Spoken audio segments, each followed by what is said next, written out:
Wow. Oh. Throat full of stuff. Not good enough. Let's go and be tough in the labyrinth. Hey, what's up? I'm gonna do this. I'm gonna play that fucking Etrian. My mind's a little all over the place right now, because I haven't done this in like 2 weeks, and now I'm gonna do the big one. But that's fine. We'll be fine. There's one thing I can fucking do, is play Etrian Odyssey for 500 years. Alright. Let's fucking, chain. That's not right. That's right. Yeah. So, welcome to my secretive woods. I have, hey, why isn't my fucking hog moving? Move, idiot.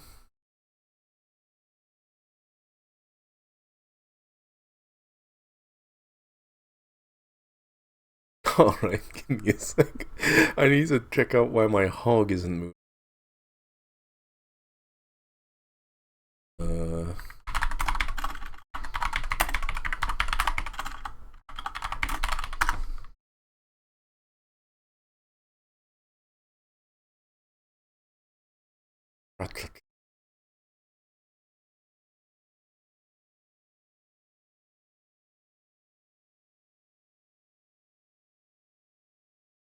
You should be moving, but you're not? Are you moving now? No. Okay. Uh...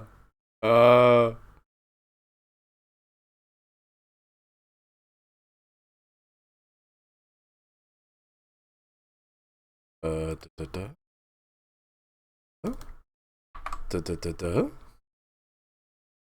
Okay, now? Okay, not now. Fantastic. Little too busy mapping.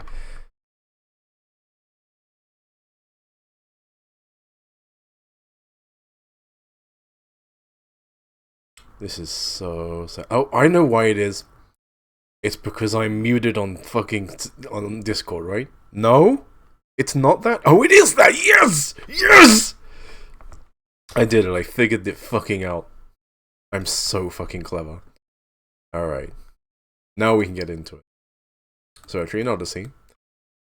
Fucking, series that's been held dear to me for a long time now. Not as long as I've been alive, but for like about half of it.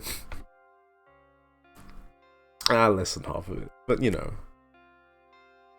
They came out with this extremely expensive collection of the, first 3 games. And I was like, well, I have to put money down on that.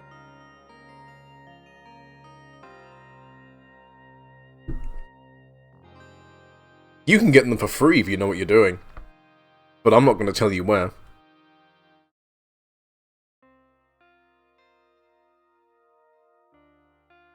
First thing they fucked up with this collection, there's supposed to be like music that comes after this little intro bit, but it just kind of loops immediately. So I guess let's just start a new fucking game.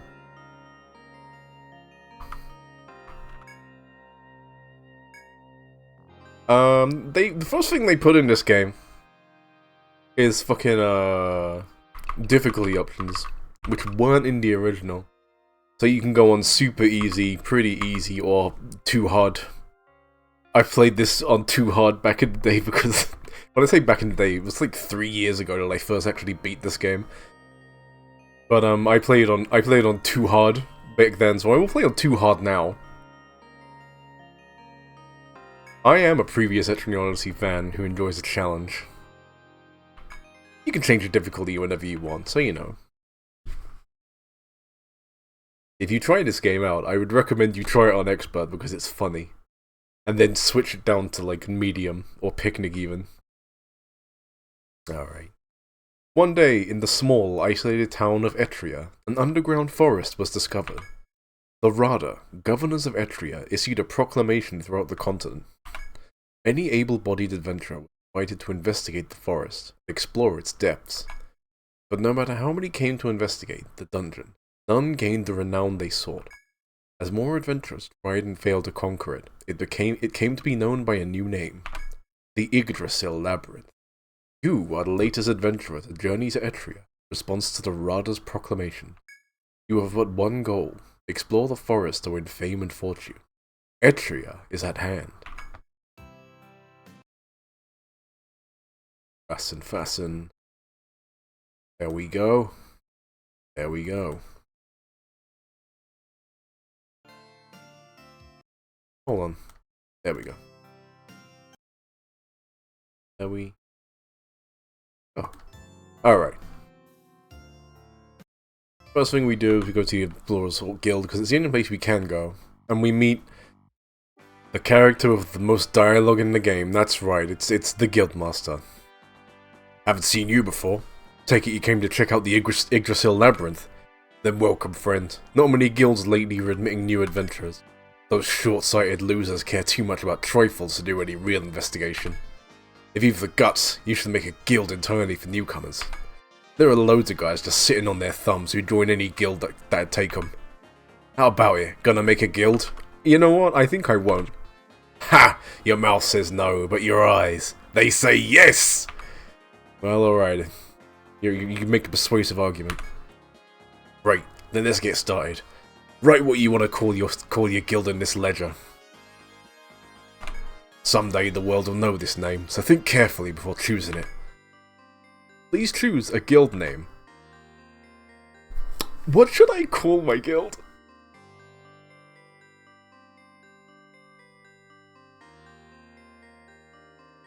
What's a good name for a guild, you guys? Pingus? Guild Pingus? Alright. Gay Pingus? Alright, well. It is the season.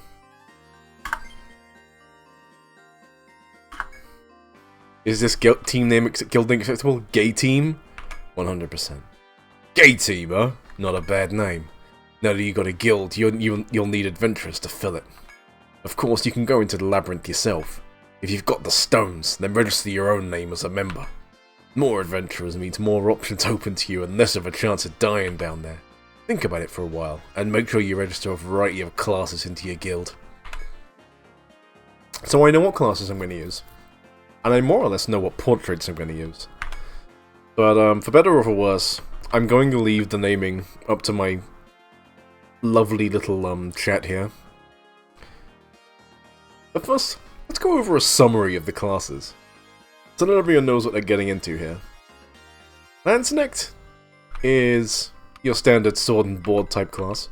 Their weapons are swords, their weapons are axes. They're honestly really good for what they do. Their sword skills mostly focus on AoE type attacks, and their axe skills focus on Rassenfassen single target attacks. You can, like, focus them on either or, but it's actually a very... You can actually, if you spend your points efficiently, you can, like, do a hybrid build so that you can, like, you know, switch up your weapon for whatever you need it for. Which of these is cancel? No, that's not it. Oh, shit. There we go. Oh, shit, that's not it either. Okay, it is the escape button. Survivalist. Your, basic ranger class. The new portrait they added for this one for survivalist is very cute. They do the little they do three mouth. They're really good actually. I say they're pretty good. I think I meant to say they're really good actually. Because they're like kind of the highest non-conditional damage dealer in the game. Like you just put them in the party and they do damage. It's pretty good. They're also the best class for gathering in the game, which is very important if you ever want to have money in this game. Protector. Big shieldsman. The Etrian Odyssey series has never really dabbled in, like, what you'd classify as, like, tanking in this game.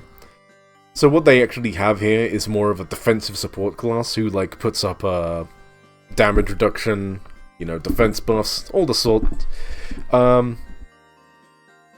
They're pretty good. Like as a class, they're pretty okay. They're like A or B tier, but they have a suite of elemental resistance skills that kind of make like parts of the post game a lot easier. In fact, most of the post game a lot easier. But, you know, that's pretty good. Dark Hunter, you're, these are like your rogue class, except, like, they sort of conceptualized the class where, like, what if there was a world where fucking, like, S&M and bondage was a martial art? So they use whips and swords, and their whip skill tree puts binds on enemies, which are different from status effects, which is what their sword skills do. Yes, what if we found BDSM magazines and made a combat style of it? That is literally a 4-coma that they made for, like, promotion for this comic. They're pretty good. Like, the way inflicts work in this game, they're honestly not that bad at it. Medic is the best class in the game. Medic is the best class in the game. This is the best class in the game, like, bar none. Like, straight up. These bitches do everything. Obviously they're, like, the best source of healing in the game. Because they're the medic class, they're the healing class. They put medicine down your throat. They buffed medic? How do you buff medic? But yeah, they're also the best source of bash damage in the game, because initially they don't have a lot of strength, but they have a you can put points into their attack up, and it's the strongest attack up in the game, and then they get the strongest bash attack in the game. It's pretty silly. Healing touch is good. I don't even remember what healing touch is. Hold on. No, that's not right. What am I looking for? There we go. Where is healing touch? Heals up to a set amount outside. Oh, okay, interesting. Wow, okay, yeah! Level 1! Recover 50% of max HP for 3 TP outside of battle. That's actually really good. I don't know if that's what it was before. But, yeah, no, this is cracked. This is cracked. Outside of battle, just like once you get to like level 3, you fully heal TP, and then everything else is just reduced. That's ridiculous. That's pretty silly. You made the best class in the game better. But yeah, the other big thing they have is they have the single best, like, party-wide defensive buff in the game, which is called Immunization. And, I don't know if it works the same way in this one as it used to, but it's supposed to be like, it reduces the damage from, elemental attacks significantly, but also it counts, like, the 3, physical elements, bash, cut, and stab, as elements as well, and reduces those as well, and, like, it's very abusable. It's abusable, and very simple. So that's Medic, the best class in the game. Bar none. Alchemist, the wizard class, except they're not really wizards. They're flavored sort of like your Full Metal Alchemist type dealies, where they're making chemical well, not Full Metal Alchemist. They don't actually do much of that, but yeah, they do chemical compounds, and they make the elements happen. They do elemental damage, as in freeze, lightning, and fire. And they do the damage. They're very useful in, why does the first alchemist look like you? I don't know. They put you in the game. Good job. But yeah, they're very useful if you're, like, up against an enemy that has an elemental weakness. They sort of taper off if the enemy doesn't, but there are ways around that. They also do poison damage, but their poison damage, kind of has a hard cap on it. Like, back in the original game, there was a thing where, like, their poison damage was capped at 255, and that has been preserved in this version, sadly. So, their poison, it starts off pretty cracked early game, and then slowly gets less and less cracked, because by the time you've hit level 10, you've already hit the cap. There's no upwards advancement. 255 damage, that's all you get. Sadness. And then we have Troubadour, which is like honestly, like a sleeper hit type of class.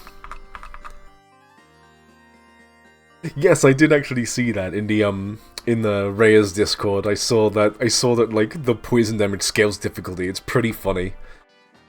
It does a lot. Poison damage actually does a ton of damage as long as you're playing on Picnic. But yeah, Troubadour is really good. It's a pretty low damage class by itself, but like its buffs more to make up for it. Like its basic attack buff, Bravery, basically like makes up for like all the damage it's not doing by itself. They're also a good stand-in for Protector. Like they have songs that lower an enemy's resistance to a certain element and also protect your party from that element, which is really good when it's boosted. We'll get into boosting later. They also have healing, they have TP regen, they're sort of a jack of all trades and a master of all of them. It's pretty great. Ronin and Hexa, we're not going to talk about. One, I'm not going to be using either of them. Two, there's not a lot to talk about. They're two classes that you unlock way too late in the game for them to be particularly effective. It's kind of sad.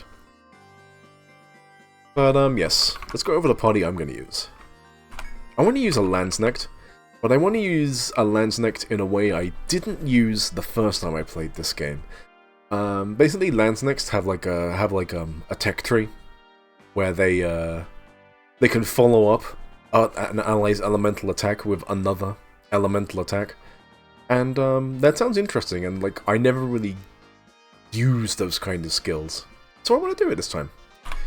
Anyway, I want to use the cute new Lanzknecht. So tell me the fucking name of this person. You're building your landy that way? That's great. I'm happy. We can trade notes. Tell me her name now. Yuri. Happy Pride Month. Next up. It's Yuri to follow up ally elemental attacks. You're so right, Lily. Next up I want a Dark Hunter. I want to use this little blue bitch. What's this? What's the blue bit? What's their name gonna be? With Dark Hunter, I specifically want to take advantage of the sword tech tree, specifically their skill called Bait, which Bait is a skill that where if an enemy hits allies in the same row as that character, it does a big Sordo, a big Sordus. Ace for asexual. We got Ace and Yuri. Wow. Next up, the Survivalist. I'm also going to be using the new portrait for this because I like it. I like the three mouth.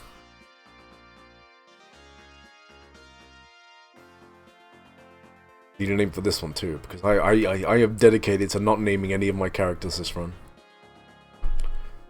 Feli. Feli? Because Kitty. By Neandry. What are the other two classes I'm going to use? That's right. Alchemist. I'm just going to go ahead and use this one and call it Jay, because Jay has already claimed it as his own. And final class, Troubadour. And I want to use this little gay boy, because normally I use this one because I like the pink hair. But I want to use this little guy because he is full of whimsy.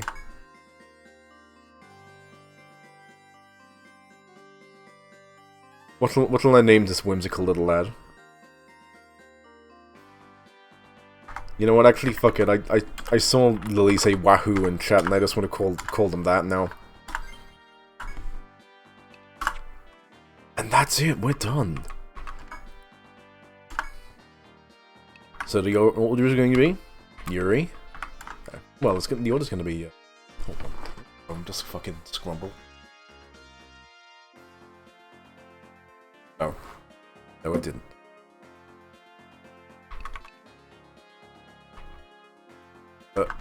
Oh, right, I have to select them. That's the order I fucking registered in. What's this? Oh, they put this in the game too, huh? I can't remember where this is introduced, but I don't think the first one actually had this, where you could, like, set parties that you could, like, call up whenever you want. Like, sort of, like, yeah. Alright. Let me just, let me go with my custom skills right now. So, Yuri is going to be doing the sword mage skill tree, as I said. Eventually I'll also want to get all slash, because that's just fucking nice. All slash is just... it just, like... It does random attacks to enemies, but it never hits the same enemy twice, and it really is just, like, really good for clearing enemies eventually. So I want to be getting that, which is good, because it's on the way. But, I'm gonna be, like, just pumping skills into fucking sword mastery first off. The rest of the sword skills really aren't worth writing home about. You honestly just want to be, like, all slash is the one. Ace. Sword mastery for you too. Honestly, we may as well just rush level 5 as well. Like, we can pick up some of these on the way. Oh my god, I forgot that level 10 skill for fucking sword mastery was Petrify. They just get that unconditionally.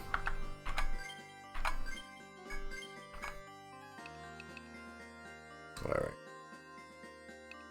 Picks up Feli. Fucking Feli's here for a few reasons. The reason I have a survivalist, you might actually be wondering, I just forgot I realized I forgot to mention, you might be wondering why I have Feli in the front row. And the reason for that is, well, survivalist is just a really good class, and they can take a beating. You can just straight up have them in the front row, it's fine. But, again, Survivalist is here for a couple of reasons. Survivalist is here because it's just a really good class that does really good damage. Survivalist is here for, like... Survivalist is here for the fucking final boss of the game. Like, the final boss of the game. Because Feli has a few things that you want for the final boss of the game if you're not going to be using a protector or a medic. Which is what I've decided I'm doing. Just, you know, as my funny little challenge to myself. For instance, they have first turn. Not first turn, is it first turn? Yeah, okay, they have first turn, which is a skill that, like, lets you select which character takes their first turn, which is obviously useful. Then there's, ambush, which increases your chance of getting a preemptive attack.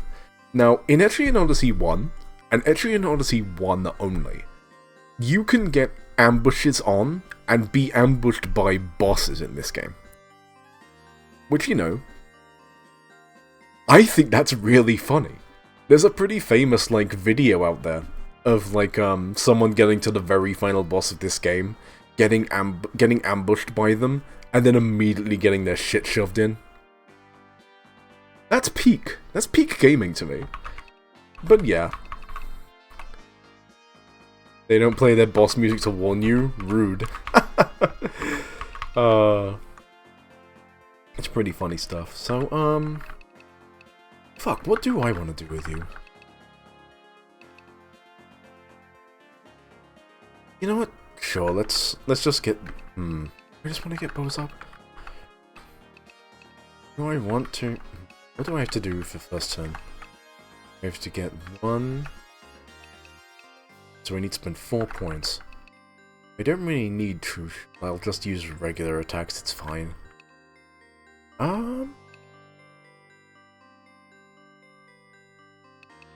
You know what? We'll get 1 point in multi-hit. Multi-hit is the,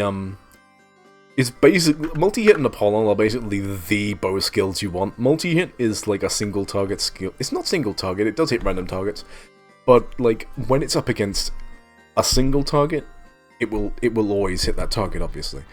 And, like, by the time he gets to level 10, it just, hold on. By the time he gets to level 10... yeah, it does 3 hits, and they're all... It's a really good skill. Wait, I was on the wrong one.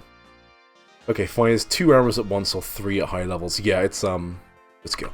Apollon's also good, but it's like it's sort of a cooldown skill that's like you take 3 turns, and then it comes down and does big damage, and it might stun, and that's pretty good. Anyway, we're gonna fucking we're gonna do that. Bow's 5.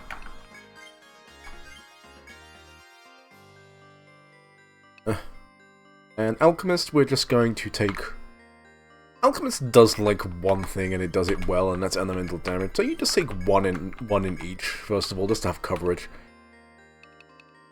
And then, like, once it gets to level 2, we're gonna start focusing down fire, because fire is the first relevant element you're going to want to have in this game. Because the first boss is weak to fire. And what we're gonna do is, like, these level 1 skills, Fire, Ice, and Vault, they're, like, decent for when you get them. But the level 2 skills here, these are your main bitches. So you only really want to put 3 points in each of these. Or 20 Blaze it. Fucking nice. And then you have Cocytus, Thor, and Inferno, which are the AoE variants, and they're also good, but you know. We can pick those up later. But yeah, we're going to be focusing on getting all of these to level 3. And then at some point we'll start leveling up these bitches.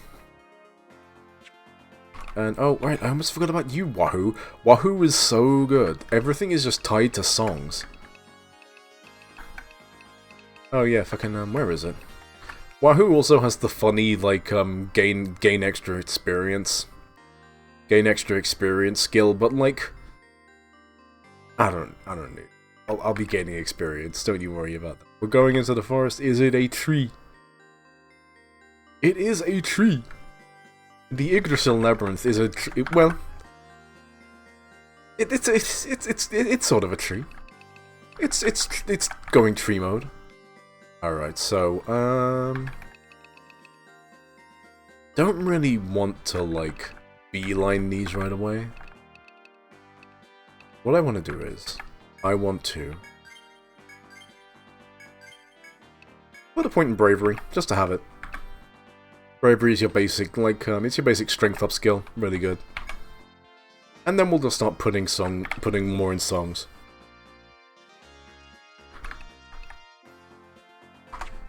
Alright. Alright, say your words to me, mister. You sign up a good crew. If you didn't give it some thought, you'll regret it later.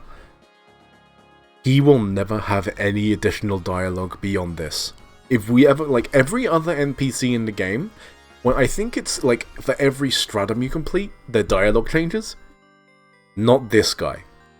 In fact, the fact that this guy never changes dialogue is referenced in the remake on 3DS, Etrian Odyssey Untold, where he says this to you at, like, the final part of the game, and then tells you, you probably don't need to hear that. That's everything. You're ready to get started. I hope you can shake things up in this town and clear out some of the deadwood. I'm looking forward to the day the Gay Team Guild becomes known the world over. This was such a good idea. I love the Gay Team Guild. So now the whole town opens up to us. We'll take a look at everywhere. And with a long crow, the Rooster Inn. Welcome to the Rooster Inn. We cater to adventurers who explore the forest. Please, make yourself at home. So this is the inn. We sleep here. We recover. There's sleep and nap. The difference is that sleep takes you till morning, nap takes you till the evening. Really? Hunter? No, fuck it. Really now? Now, this wasn't in the original. The item storage wasn't a thing until Etrian Odyssey 2. And in Etrian Odyssey 2, they make you pay for it.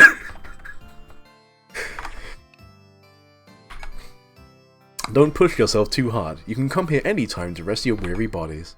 Sleep the night through or nap until evening. Either way, we can accommodate you. And of course, saving data. Oh, I like that. So, this music that's playing right now is a tune that were played during, like, the saving process on the DS games.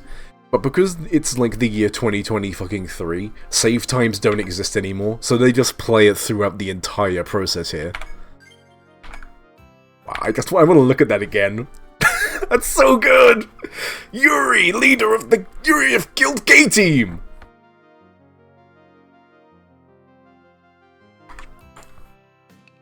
Fucking happy Pride Month, everyone. Seft Apothecary. Now, this is still here, and I'm actually glad this is still here, because it's a really cool, like, look back at how far, like, this series has progressed in terms of quality of life. Because, this place, the Apothecary, this is where you would go to buy, like, a medicine-ass medicine, and, like, get your dudes revived when they'd fallen in battle. Which, like, in later games, they sort of rolled the medicine shop into the regular shop, and, like, they made it so that, like, the inn would be where you go to revive your party members, whether it's, like, for a price or for free. Anyway, I've got to read this guy's dialogue now. Welcome to Etria. You stand in the town's apothecary, where we heal the wounded and fallen. We also offer medicines to take with you. An ounce of prevention is worth a pound of cure. You're wounded in the forest? Then come back here, and we'll do everything we can for you. This guy is also straight up just Dr. Hoffman from Trauma Team. The first and second games, and the third game actually, now that I think about it, they all had like a character in it that was just straight up a reference to Trauma Center. Pretty funny stuff. A medic is vital when forming exploring parties. Oh, we'll see the fuck about that. If you're going down into the Labyrinth, I'd prescribe taking one along. I will take 5 medicers along. Speaking of...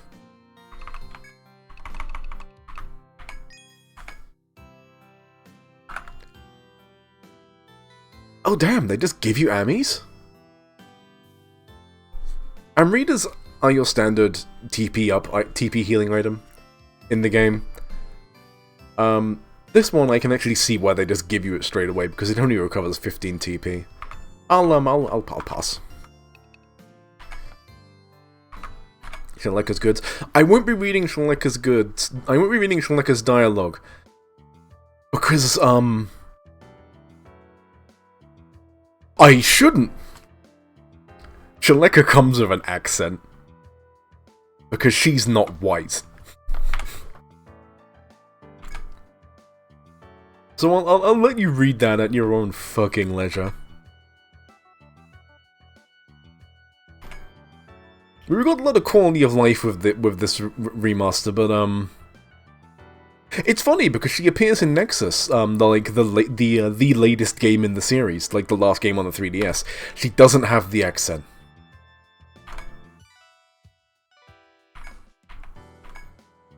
But this is where we go to sell like drops we get from monsters, and pick up new weapons for them. And I love this new little screen where you can just like so like on the 3DS versions, you like actually had this system where like on the bottom screen it would show which party member you had selected, so you could like give them their equipment specifically. This is so nice. I actually really like this, just to pop in from the right. Anyway, first things first. Let's give some bitches some bows. Alright. I'm not used to like... I'm not used to the fucking... I might have to go in and like change up the keyboard controls a bit, because I did do it earlier. Just for my own benefit. But I didn't do all of them. Now, the thing about Troubadours that makes them based is that they can use bows.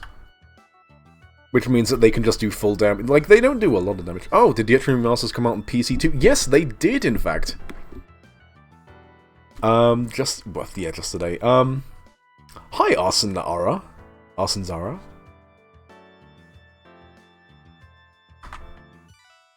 I was about to say, oh, I should give my Dark Hunter a... I should give my Dark Hunter a whip, but then I remembered, I'm not using whips. Because I'm edgy. And unique. Accessories, hide belt.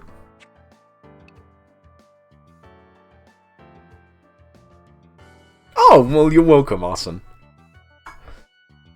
Ward chime? Don't need that. It's annoying chime decreases the encounter rate. I don't need that. I actually want to get into encounters. The Golden Deer Pub. This will be relevant later, but for now, we'll just go in to get the dialogue. Welcome. Don't think I've seen your face in here before. You new in town? If you're going down into the Labyrinth, you should visit the Rada first. Every adventurer's got to go through Rada Hall before they're officially recognized. Sorry, Han, my hands are tied. I can't give you any work until then. Once you're legit, come and see me again, alright? I'll be looking forward to it. This is where we come and get quests. In Etrian Odyssey 1 and 2, quests don't actually give experience, but, you know, we'll be doing them anyway, because, you know, I wanna. And also, from what I remember, quests do just give you, good items. The history of Etrian Odyssey, but you saw the remakes on Nintendo Direct, and the arse already caught your eye. Yeah, honestly, that's what does it for a lot of people.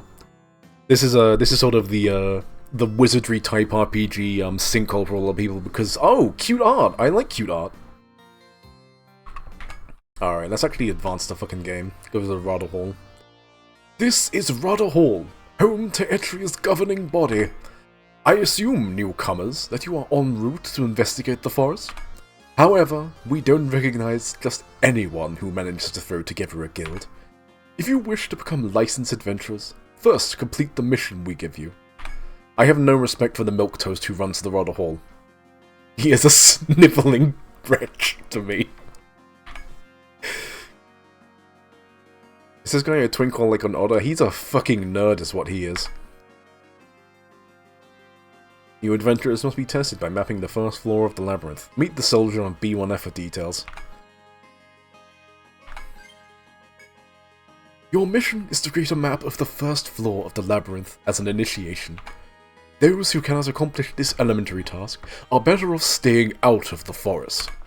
Explore the first floor and map everything you see there. This method will be useful later. Here is a small map to start you off. Fill in the rest of the details as best you can. Yay, we got it. We got the game. Now go to the forest and get the details from the soldier on the first floor. And off we go. This is also where we go to, like... Well, we go to report the results of the quest, obviously. But, in this one, yeah, you have to actually, like, report in any time you, like... You don't have to, but, you know. You come here and, like, you fill in the monstrous codex, and it tells you about their weaknesses and their drops and such. Now, we didn't used to tell you about their weaknesses, just their drops. That's a new one for this game. Alright, that's enough. Let's actually play the game.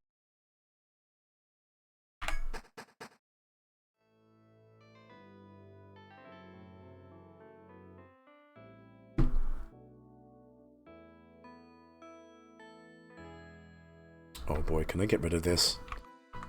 This is the mouse controls, and I don't want them. Let's see. I can just I managed to fix this.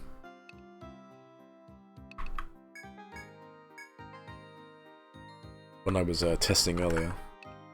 Did that do it? Oh.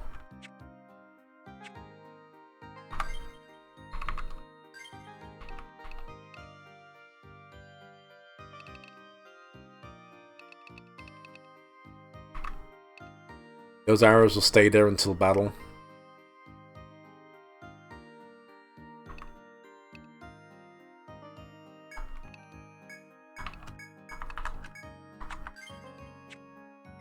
Hey, there we go. Got rid of him. Alright, so we've got our map on the left here. Let me just fix that real quick. So it starts off real zoomed in, but the zoom out option is right here. Also, you can get rid of the... Hey, get out of here! I don't want you.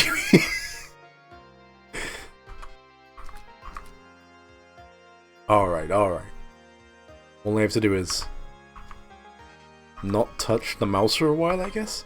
Alright. I'm figuring it out. But yeah, you can get rid of it, and it'll leave the little mini-map on the top there. Anyway.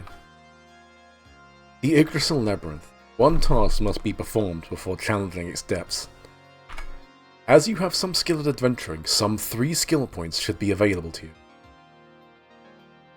Let's see, already enjoying the soundtrack? Oh, it's, this is Yuzo Koshiro. He composes this shit on, like, the FM synth.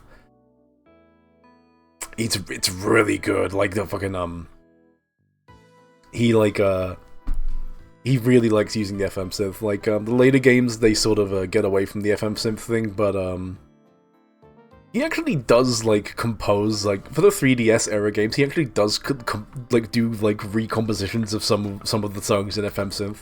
He's a fun guy. Alright. To spend them on skills useful in Labyrinth, open the main menu with V. Select Custom to allocate skill points, but think carefully before doing so.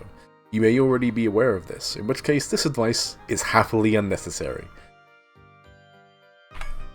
If so, then hesitate no longer to begin your adventure in this lush green forest. Yeah. That FM synth shit, I think this might have been the game that really, like, fucking FM pilled me. As you walk the narrow path, greenery all around, you see a soldier standing guard. You must be the new guys. The Rada told me you'd be along. Welcome to the forest. A few questions of the soldier spring to mind, but you wonder if you should let him be. Soldier jump scare, yeah. Ask about the Labyrinth. The soldier looks around him once before answering. We call this the Yggdrasil Labyrinth. It's a pretty strange place. The ecology here is completely different than the one in the world above, where we live. It goes down so deep that no one's ever seen the lowest stratum. If you plan on exploring down there, then make sure your guard's up at all times. His speech delivered, the soldier loses interest in you, returns to his post. You hesitate, unsure whether to ask him another question, or let the matter drop. Well, what are you doing here, boss? The soldier answers your question slowly. My orders are to make sure no one, you, for example, gets in the forest without permission. If you want in, start the way everyone does. Make a map of the floor we're on. As I'm sure they told you back at the Rada, everyone goes through this initiation. With that, the soldier points to the map of the forest you hold in your hands. And sure, we'll review the drawing controls. I know what I'm doing here, but I want to see content. It's content. You were interested in picking these games up. It sure is $80. You know, I don't blame anyone for skipping on this. Wait for a sale or get them some other way. I'm not going to tell you how to get them, but I will tell you, you could get them that way. Review the map drawing controls? Yes. In this game, you can draw maps of your surroundings using a mouse, a controller, or a keyboard. And then, yeah, it tells you about the full map, the zoom map. That's those two zones there. You see them. Drawing with a mouse. Drawing with a controller, keyboard. I will mostly be drawing with the mouse. Because I like to... I simply wish to. And I honestly don't need to explain that, and you don't want me to explain that. Because it doesn't need explaining.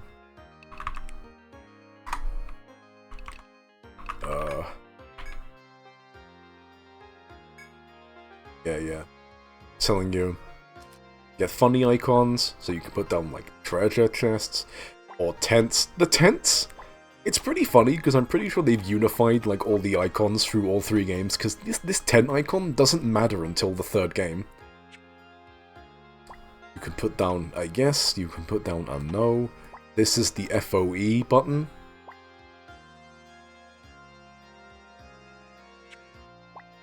I'm mostly going with the mouse controls. Mostly because, like, I'm just used to, like, drawing the damn thing. FOE? Don't you worry about that. We'll come back to FOEs at a later date, my friend.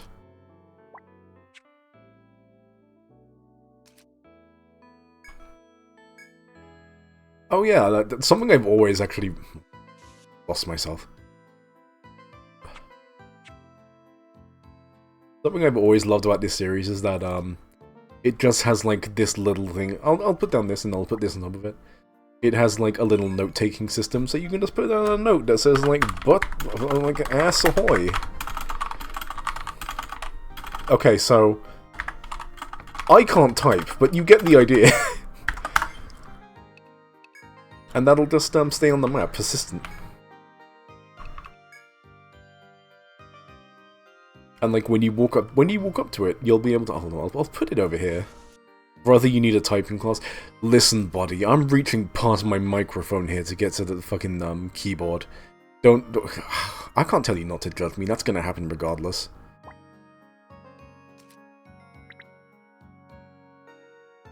This area inside the red border shows where you've got a map.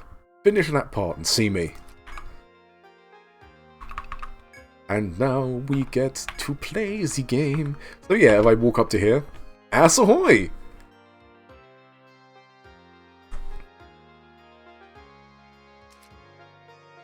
Now you may have noticed there is a small orb in the left-hand corner of like the active screen.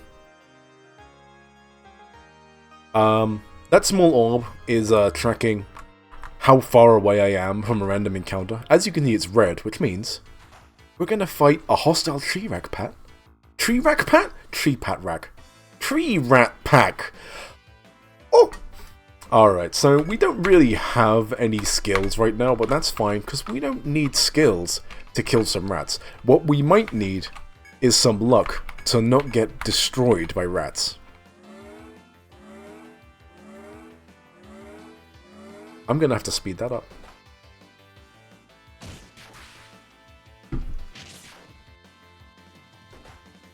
Alright, they aren't doing so much. We don't need skills to kill some rats.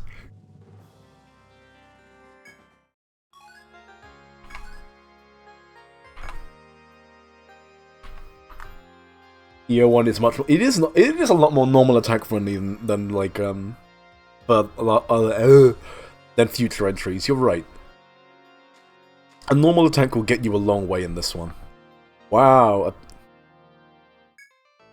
Oh boy. While walking through the forest, you find something furry at the trail's end.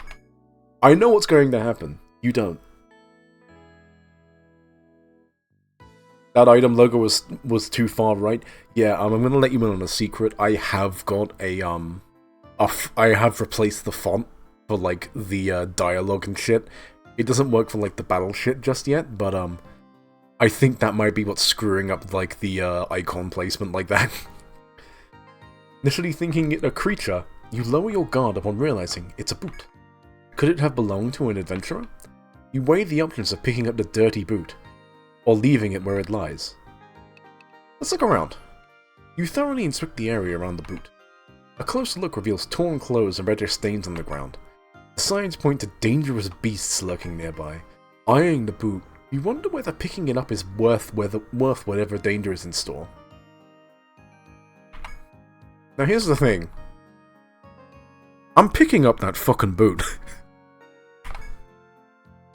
You gingerly pick up the dirty boot.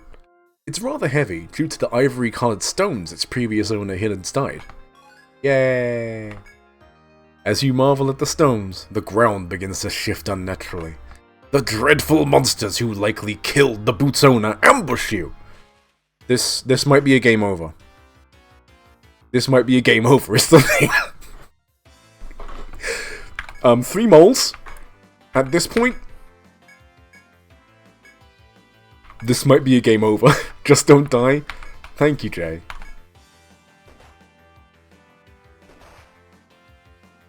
Just win. Don't die and win. Alright.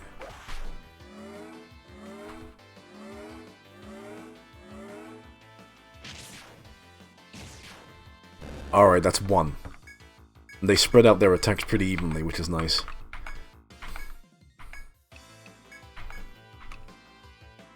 You're more likely to die, I think. Oh! I was right! Oh!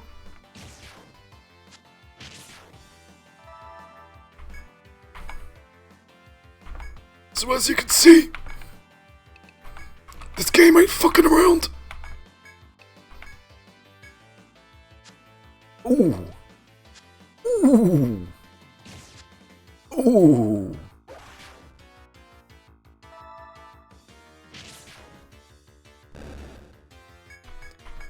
Now, it seems pretty safe from here on out. But we did lose Ace. And do you know what that means, folks? Ace isn't getting experience in that fight. That's right, folks, we've already got it. The infamous Etrian Odyssey experience desync. Let's go. This is Etrian Odyssey gaming right here. If you can't appreciate this, you aren't ready for this. How permanent is death? Oh, death's not permanent at all. It just... the cost is purely material.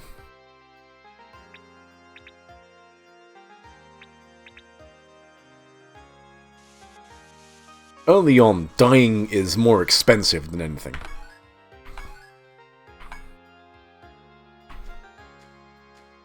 So, we're heading back to town.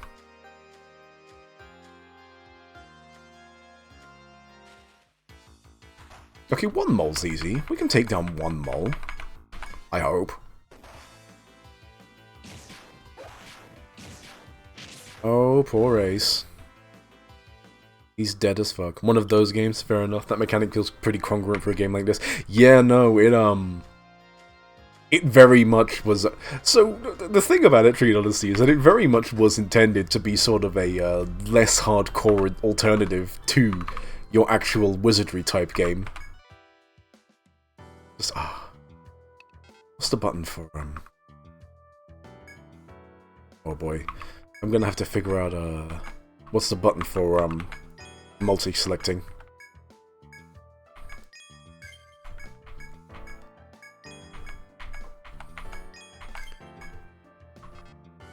But yeah, we take items for like she gets new shit.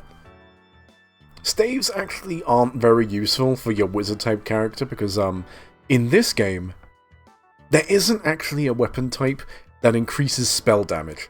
Instead, spells, the spells that alchemists learn are more like their own kind of weapons. It's part of what makes them kind of fall off towards the end. Because in Essentia, an alchemist's weapon goes up to level 10, and then stops. Whereas your martial type characters just keep on getting incremental upgrades throughout the game. An alchemist can keep up if they have an elemental weakness, but that's about it. Yeah, they just do enough scaling, yeah. That's about the tall and short of it.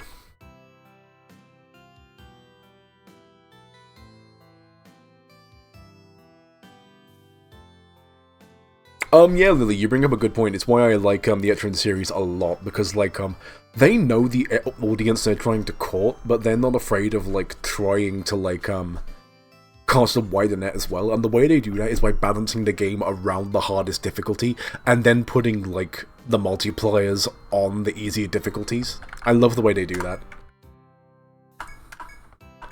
Makes me feel loved. Oh, you know what? I should buy some more fucking, while I'm here. No, not that one. Give me some more. Give me some more Pepsi's, Pops.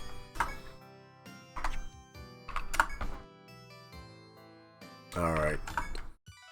I'm actually doing pretty good of money right now, so I might actually just buy you some real weapons.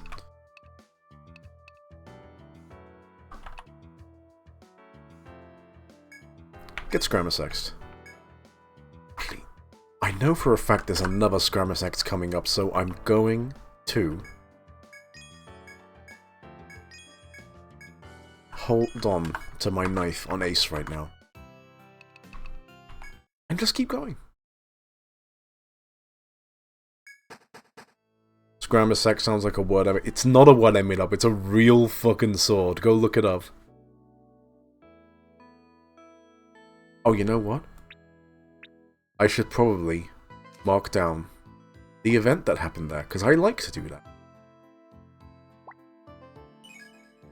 Mole moment. Fantastic.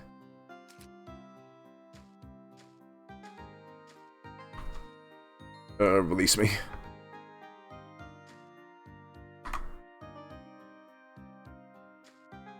Please be gone.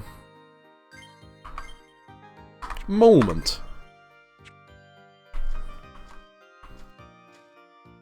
Alright. Back at it again in the Labyrinth. Butterflies. Watch them all flutterbys. They honestly aren't that much of a problem. Especially not at this point in the game. They're relatively weak, and they have a chance to use a skill that causes Headbind. Now, Headbind in this game is a type of ailment which is separate from regular ailments. And basically what they do is, they have different effects, but the main thing is that every skill in this game uses a different body part.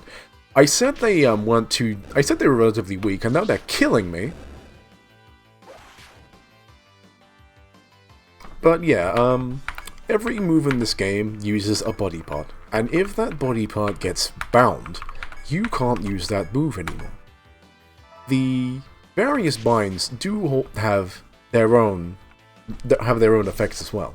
The Headbind halves your tech, which means that your elemental attacks will do half damage, and your tech is also your magic defense stat, which means you will take double damage from elemental skills.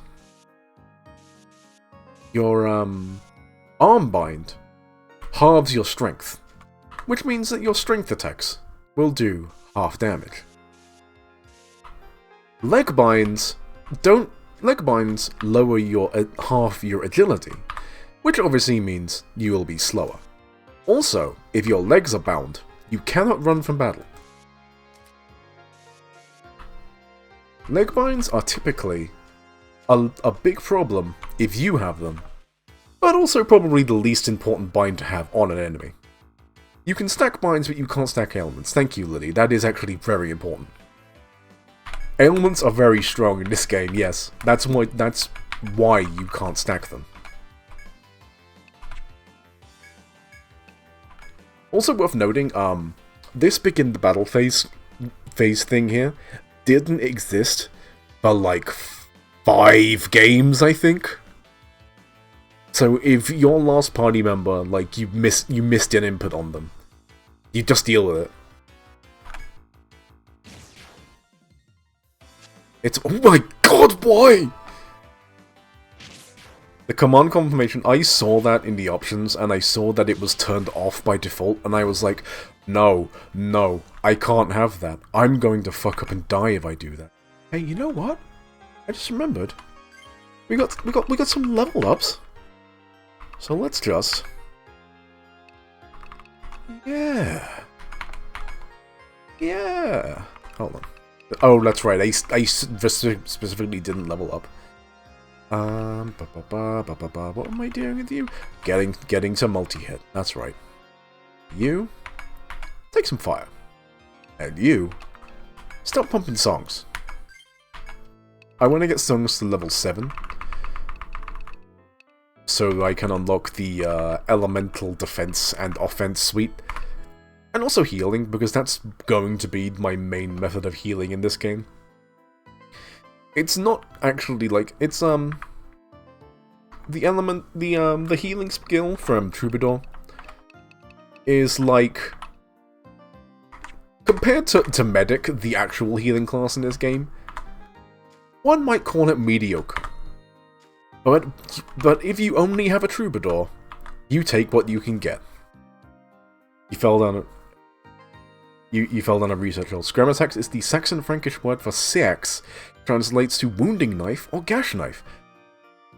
Well, that's great, because that's what I intend to do with it. You do like the Troubadours called that as opposed to Bard. Yeah, actually, now that I think about it, throughout the entire series, that archetype of like buff-based class, they don't actually ever have Bard. They have this one, and then in Etrian Odyssey 1 and 2, you have Troubadour, and in Etrian Odyssey 4, you have Dancer. They've never used the word Bard.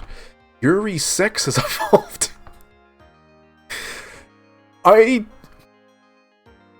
Now listen. This is a queer-friendly stream, but we don't need to be talking about Yuri's wounding knife. You believe Troubadour is called Bard in JP, and that'd make sense actually. They did sort of gussy up some of these names for the localization. Lanzknecht is just called Swordman in the original release. As you continue through the forest, you reach a clearing. Squarish boxes are lined up before you. It's possible they were left by fellow explorers at the Labyrinth. Then, too, they may be part of the treasure rumored to litter the Labyrinth. The boxes sit ready to be opened, offering no clues to their nature. No! Why would you do that to me? We got into an encounter as soon as that event triggered. That's amazing. That's not meant to happen. This is an unscripted mole event.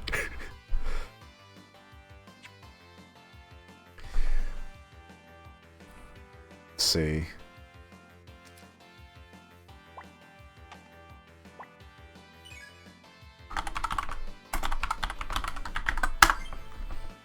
I'm just gonna put that down there because just so I remember it happened. Alright. Oh boy, oh boy. Actually, hold on. Let me, What are you weak to? What are you weak to, bitch boy? Ice? Damn. Well, fire will work just as well.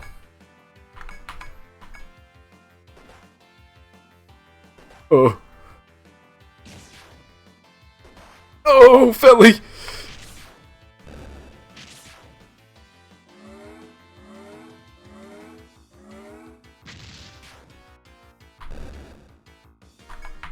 Oh yeah, Etrian Odyssey 5 is kind of the outlier in the series in that it really does go like, very typical fantasy with it.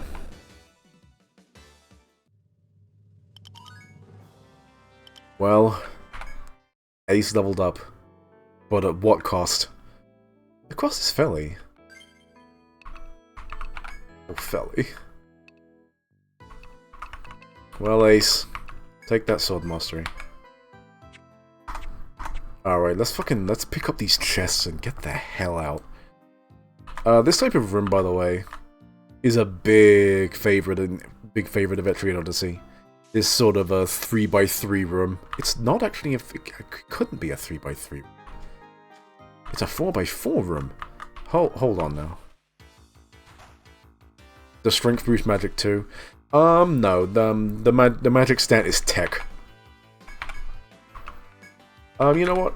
When we get out of this fight, I will go over the stats.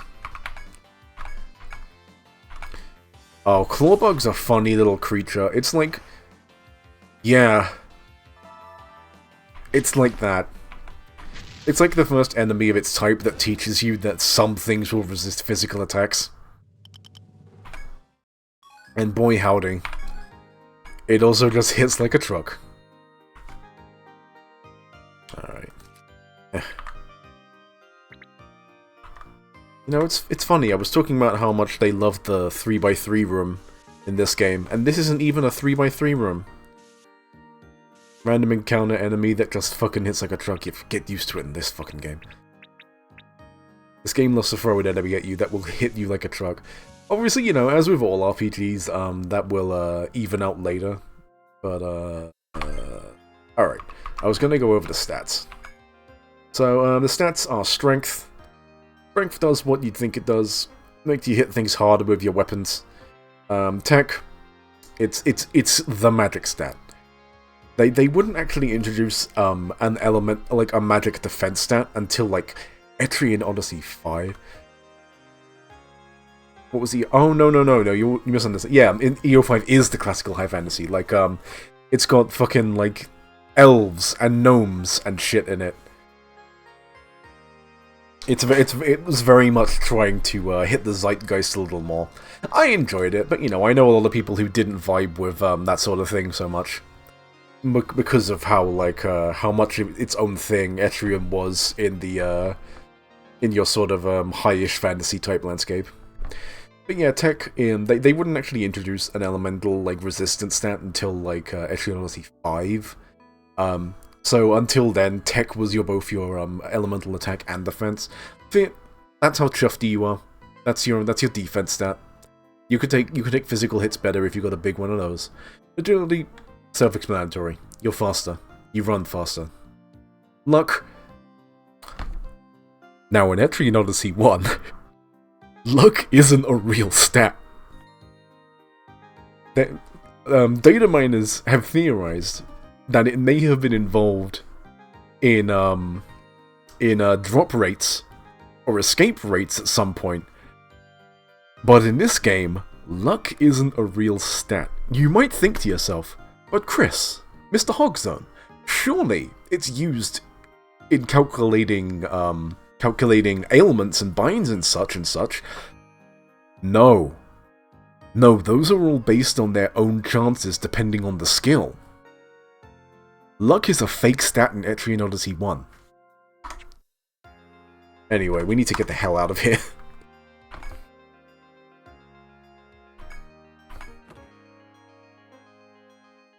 Now, is that animation on the chest opening, is that new?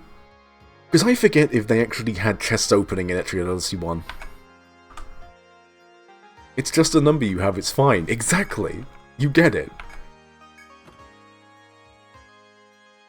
Hey, there it is. You don't think it's new, but it looks a lot nicer. I'll have to check that on my actual copy of Etrian Odyssey 1 for the Nintendo DS. Once I'm done here, but for now, let's put that scrammer sax on Ace's dead body.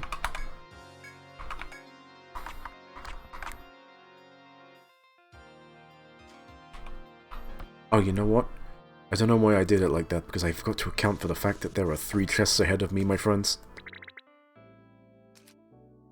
The design of these chests, large ornate chests of a big sprout. I like them a lot.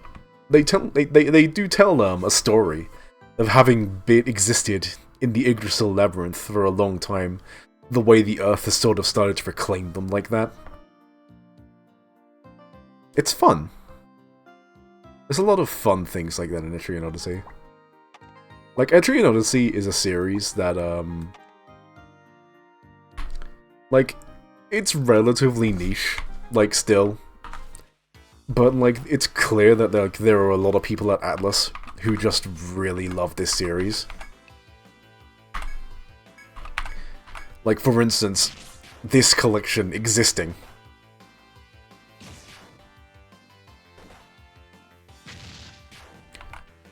Alright. You can deal with some rats, right? Actually, you know what? Yuri, you start dealing with the other rat. Weaklings, pick off the injured one. Yeah, the guy ran! Oh my god, I love that. I forgot the fucking tree rats have the ability to run if they're at like less than half health.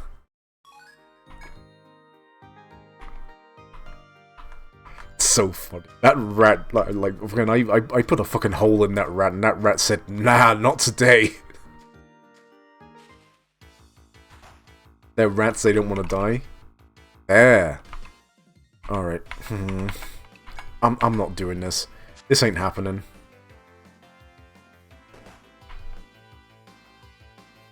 Oh, Yuri. Yuri, live. Yay. Alright, let's see if I can get back home without it getting into another encounter. Boy, I sure hope so. You know, I was a little worried that... Oh... I was gonna say, I was a little worried that, I might immediately, like, get Etrian fatigue coming back to this one. But no! Oh, fuck, I really should have put a potion on Yuri. Oh boy, oh boy, oh boy. Yay! Yay! Yay! Love and peace! Love is real. Oh boy.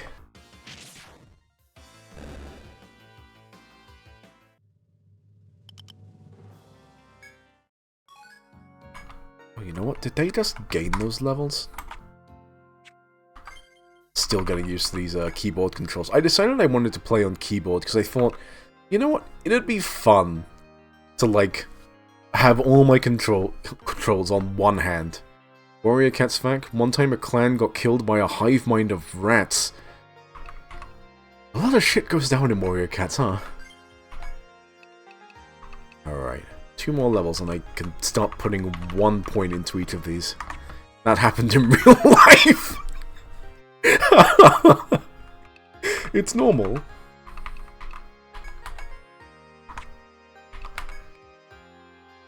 Right, did you gain them? Yeah, you did.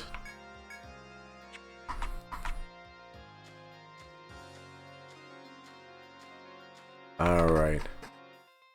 Whew. Please. Raise them. Kinda surprised there hasn't been a super boss rat. It'd be fitting. I would like that.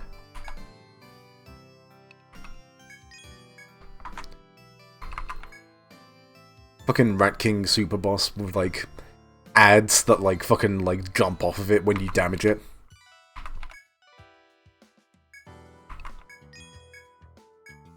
You always gain 1 point per level, or does it change over time? You always gain 1 skill point per level. The only exception is the 3 points you get when you create a new character. So at level 1 you start with 3, and then it's always 1 point per level. Alright.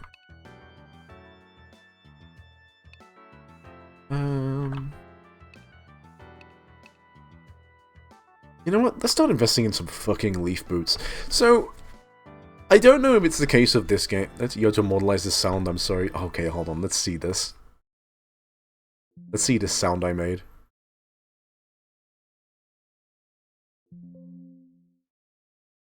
Uh-oh. Something go wrong. Uh-oh.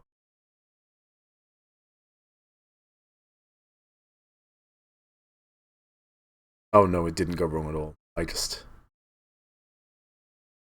Alright. It's just... Please, I am new to this Twitch thing. I'm not actually new to this Twitch thing at all. I'm just always learning. Alright. Let me watch my Twitch clip. Peace, for the love of God, I'm Tressa.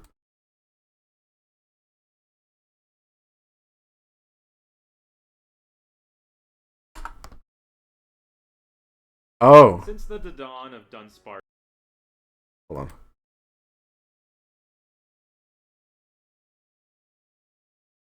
Oh man. Shit's going well. Alright, here's me.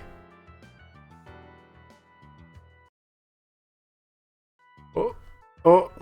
No, that's not me at all. That's... This is great. Red! Yuri, you start dealing with the other rat. Weaklings, pick off the injured one. Yeah, guy ran! Okay, thank you for clipping that. I'm glad I have people with the benefit of not being me, so they can hear the fucking noises I make.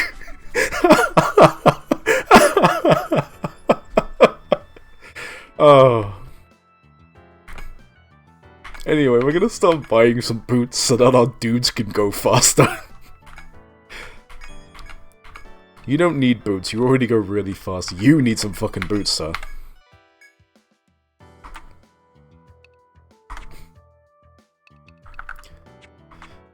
Okay. Let's have our fellas take a nap. Shoutouts to Yuri of the Gay Team Guild.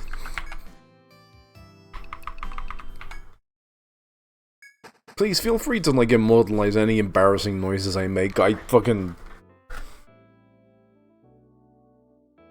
You get the joke now? Honestly, that wasn't an intentional joke. The names Gay Team and Yuri both came from 2 different people. Oh yeah, Ace is for asexual though. Lily did specify that. Alright, back at it again in the Labyrinth. About to get killed by some mammals. Speaking of... Hey, what are you weak to? You're weak to fire? Well, Well, do you know? What do you know? I've got something for you.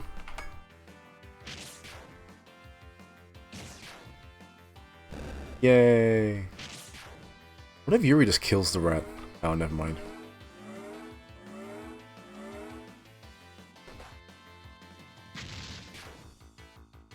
Yay!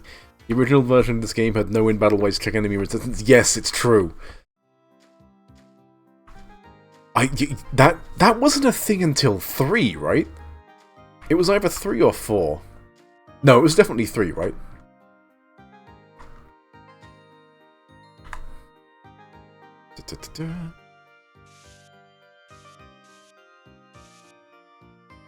You don't think 3 had it? Incredible stuff.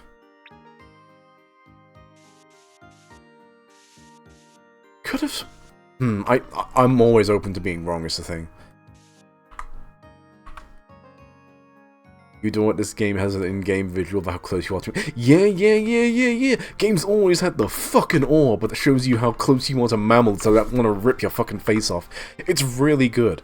I actually think it should be the standard for, like, random encounters in video games.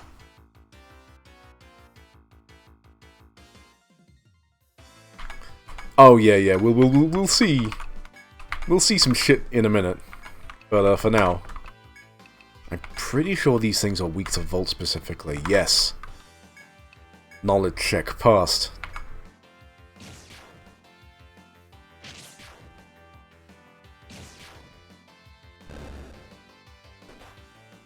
Alright.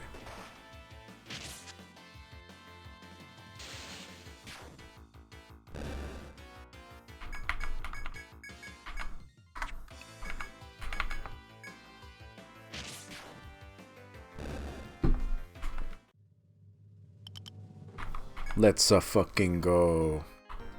I don't know why I turned into Mario there for a second, but you know, I'm not gonna apologize for it.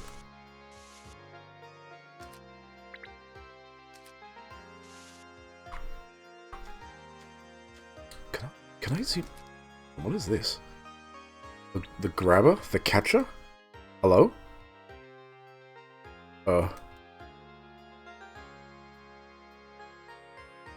Okay. Oh, is that for controller players? The coins are grabbing like that would make sense. For controller players, yeah. Oh, this is fun. So with the icons like being a mishmash of like everything from like 1 to 3, I'm pretty sure this was the chest icon in Etrian Odyssey 1. But from like 3 onwards or 2 onwards, it was this one. That's fun. Because I think I remember Etrian Odyssey 1 not having like a chest-ass chest icon. I don't even know why I was looking in the icons, but hey, I'm here now. That's right, I was looking in the icons to see if I can zoom out further. No, I super cannot. This is it. I'll live.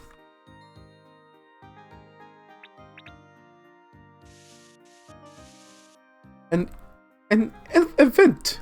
I shall mark it with an E. While walking through the narrow trail, you find a trickle of water near the end. The clear, cool water seems extremely tempting after your arduous hike. You hesitate, unsure whether to slake your thirst or to pass by the water. Now, I'm gonna tell you something, folks. I had this thought, like, the other day. I think video games should uniformly have a feature where if you pass by a body of water, a prompt should show up, and that you just kneel down, scoop up some of that shit in your hand, and take a sip. The consequences will be real, but you will have water in your mouth and in your hand. So, let's get a feel of it first. You reach out and put your hand into the spring water flowing from the rocks. The icy water cools your heated skin. You wonder whether you should try a sip, or leave without taking action. Now here's the thing, if you ever see me going into an event in this series, just know I'm always going to say yes to any option proposed to me, because I don't care about being safe, I care about having fun. Cupping your hands in the stream, you bring a sip of water to your lips. The clear, cold water quenches your thirst. Feeling much better after drinking the spring water, you decide to move on.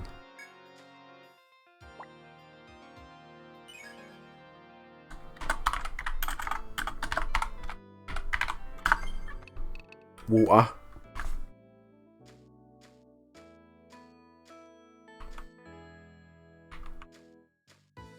I really don't like how it brings up the mouse UI every time I put the mouse on the screen.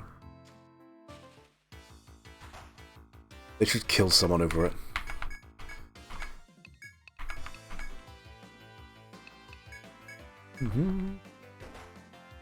Jesus Christ. Or ace.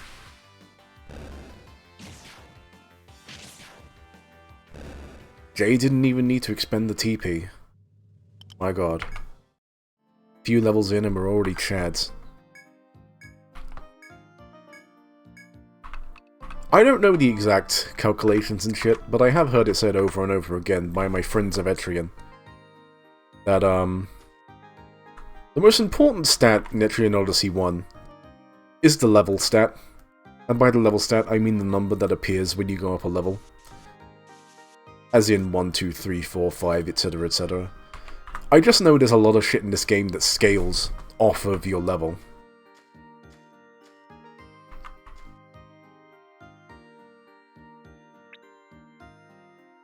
And like, if you're at a lower level than the enemy, you will simply take a lot more damage from it. And if you're at a higher level than the enemy, you will simply walk over it, like a bus might do to a bunny. I'm sorry for implied violence against bunnies there, folks. This is a bunny-friendly stream. It's true, only one has it! There's a lot of shit that's funny about one.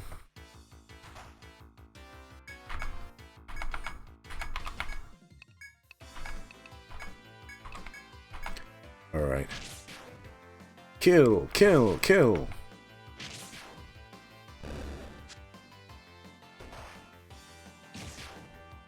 Let's go, Wahoo.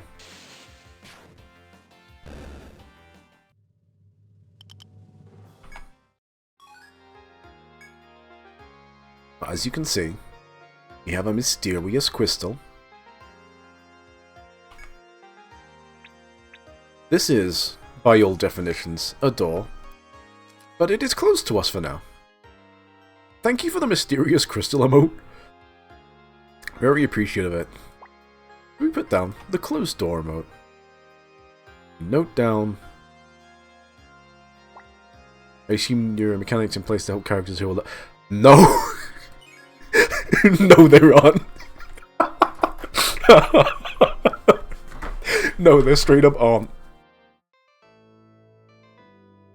This is very much a game that expects you to, pick your group of 5 and stick with it till the end of fucking time, even though this is a game of unlockable classes.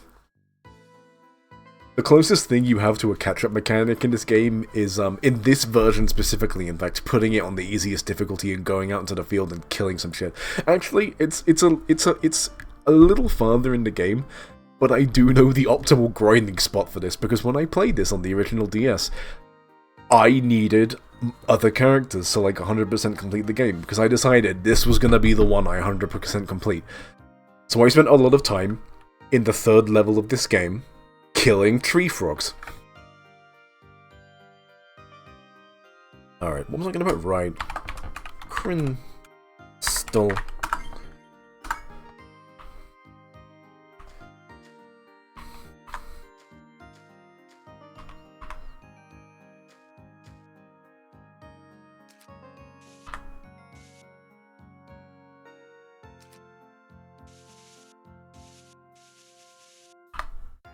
Alright, where am I going first?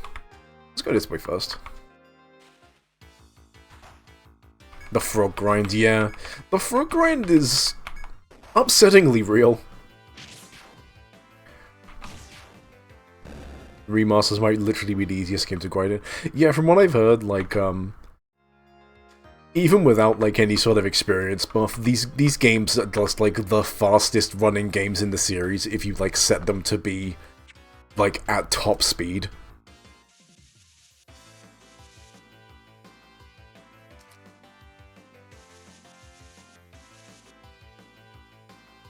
Oh, Picnic gives experience boosts? Good to know, good to know. Because, I do kind of want to 100% this one. And just this one. Because it's the only game in the series that, like, if you 100% it, it gives you, like, a bonus going towards the next game in the series. Which is, pretty funny.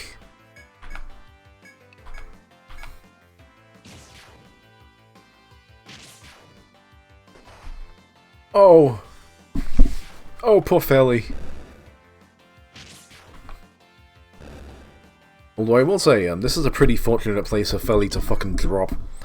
Because, I know a secret. The secret isn't this chop point. This is one of the gathering points in the game.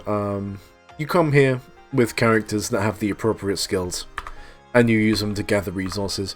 Resources are a good way to just, like, unlock really good, like, consumables and, like, armor and weapons and shit. Also a really good way to just make fucking money. Anyway. You see this completely unmarked spot? This is a shortcut. This is probably going to be, like, the first shortcut you find. One, because it's the first shortcut in the game. Two, because it's this room is just in such a way that you probably will go up to this wall at some point and discover it and think, why is there an inspection here? As you walk through forest, a wall of trees block your progress. Continue onward? Yes. And that unlocks the shortcut. Now, shortcuts in this game and the next game, and most of the third game, are completely unmarked. This little icon that denotes a shortcut, the little both way sign, this didn't exist in Etrian Odyssey 1. Now, I actually think this is a fun bit of game design, where you sort of have to suss out where a shortcut might be, based on the design of the map. But I can understand why they eventually just started, like, telegraphing the shit out of those fuckers. Yeah, no, opening up shortcuts is, like, straight up just a part of it. Alright. Oh, it says it right there. V, multi. I'm a fool and I'm blind. Alright. You have a new item in stock, you say? Oh, it's a whip. I don't need whips. Whips are for drips. That's not true, whips are pretty based. Hey, what items do you sell? Oh, right, war chimes. Hey Doc, it happened again.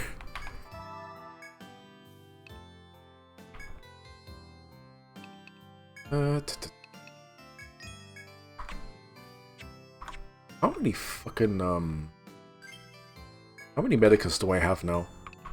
Oh, a couple. Yeah, I've just kind of been instinctively buying a couple every time I come back to town. Do I need to go to bed? No. I just need to give Felly a tasty little medica. An interesting bit of the game design that requires that the apothecary only heal them by half. Yeah, it's interesting. Normally, what that means is that you just revive them and then immediately go to bed. Because normally by the time one of your characters has died, it's time to go home and go to bed. 8 plus a 2. Thank you for your quick counting there, Jay. Go back to the inventory screen. Okay.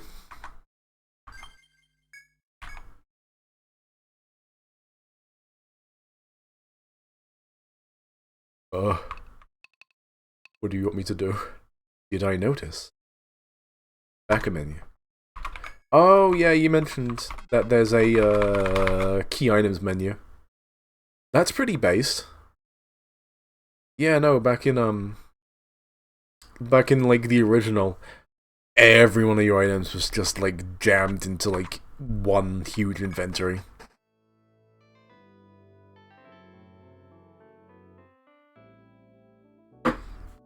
It's nice that they put key items in. I appreciate that. I don't appreciate the mouse menu. I don't need you. I'm having fun with keyboard controls. EO1 is such a cozy game. Dangerous. Honestly, real. Like, this is fucking, like, This is zen to me, just like walking through the labyrinth, getting into an incredibly hard encounter every now and then. Fucking, mapping shit.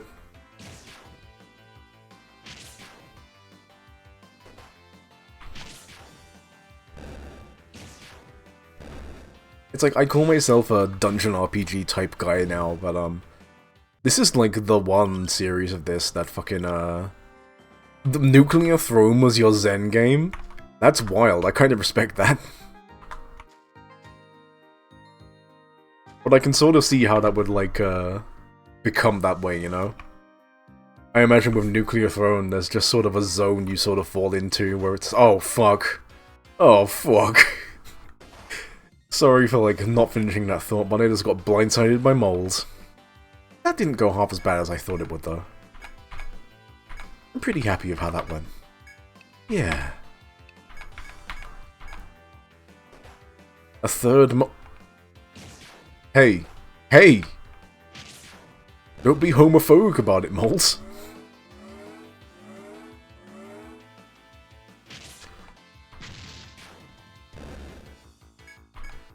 Alright, I'm gonna need you guys to kill and kill fast.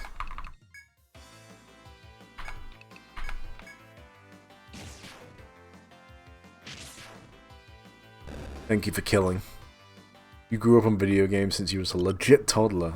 On the spectrum. So you soaked up Twitch Arcade Reflector. Honestly, respect.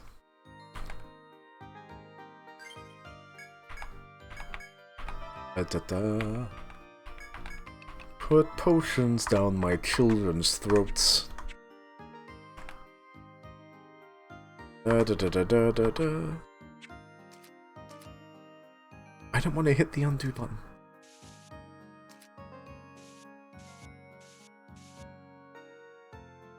Alright. This is the added difficulty for me. Getting used to the new controls that I've foisted upon myself. Alright.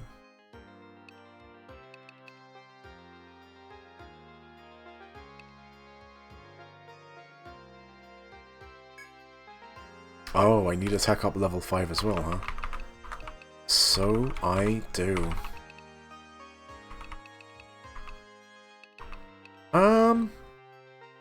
In that case, bait can wait. Or can it? Drone's pretty good, actually.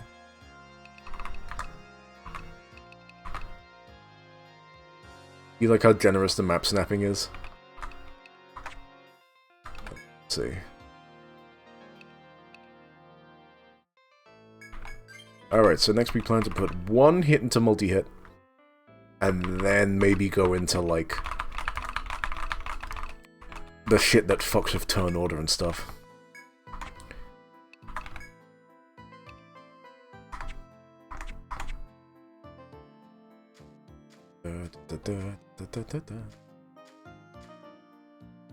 When I get to a crossroads like this, my favorite thing is to mark off the little intersection there before I choose either path to go down.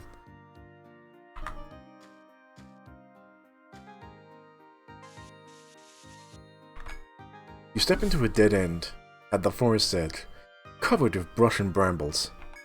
An old rucksack, seemingly abandoned by a past explorer, is lying at your feet. Pick up the rucksack. You know I'm picking up that rucksack. You peer inside the rucksack and find the number of coins inside. Ooh. You know I love to get coins. Hey, just alright. No strings attached. Give me some coins. Oh, you're spelling it like that, Day? I'm afraid you're wrong. Coins. Bait can wait, won't need the trait. No hate to bait, we'll pick it up before it's too late. Austin, I like you. You can stick around.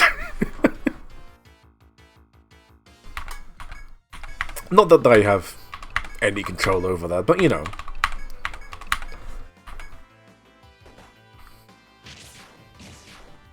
I like the cut of your jib.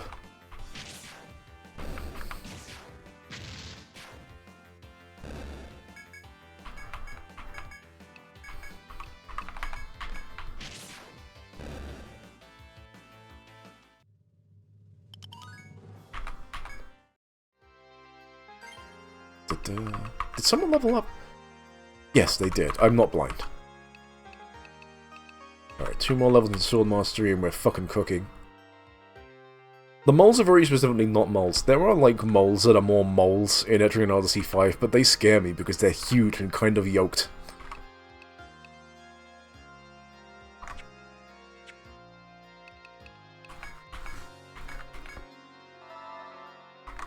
The Etrian Odyssey 5 moles are so scary. Why'd they make them like that? Oh, we're here. We're here. This is the event that kills people. This is the event that killed me when I played this back in like 2007 or whatever this game came out. Wait, first things first. Death! This is the part where it kills you. Yeah, honestly. As you walk, you reach a clearing filled with blooming flowers. The nameless flowers sway in the wind, and you catch the scent of their fragrance. You contemplate whether to rest and enjoy their sweet smell, or leave immediately. Well, you know I like to put my feet up every once in a while. You decide to relax in the fragrant clearing. However, you aren't the only creature in the forest lured by the sweet floral scent. Before you can react, a pack of wood flies soar around you. Wood flies? Nay, these are the extremely poisonous breed, known as venom flies. Knowing that escape is futile, you brandish your weapons and prepare for battle. So wood flies are an enemy you're not meant to encounter until the next floor. And a lot of people just kind of get here and immediately die. Because boy howdy, this game teaches you the hard way that no, don't switch to water battle, that poison will kinda kick your ass.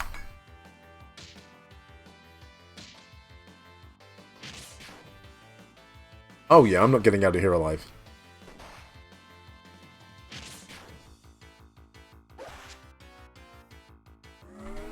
I'm fucking Dunyan rings.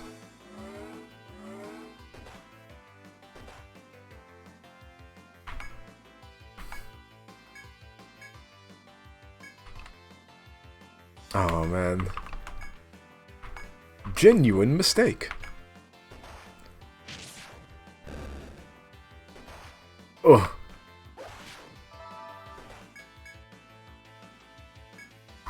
Okay, you know what? It's...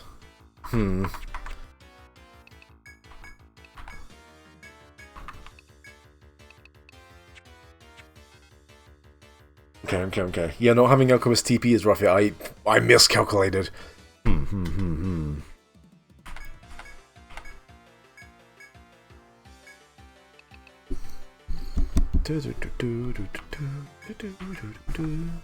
Ouch.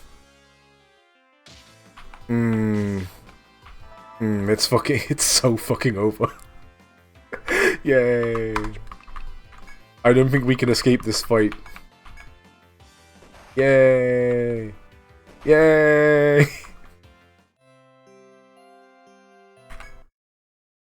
So at the very least, we get to save our map and exploration data, but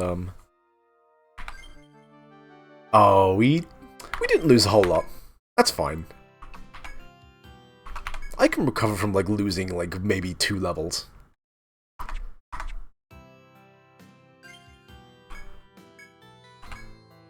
Like, honestly, let's see. 1, 2, 3, 4, 5, 6. Alright. What's our equipment looking like? Scramble snakes. Oh.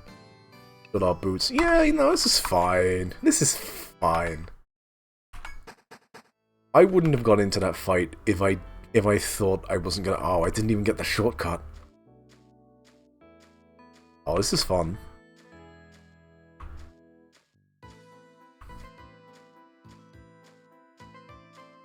I can regain 2 levels. That's fine. Especially if you're gonna throw this shit at me. We are going back there, of course. What do wipes do exactly? They sent... Oh, no. Wipes,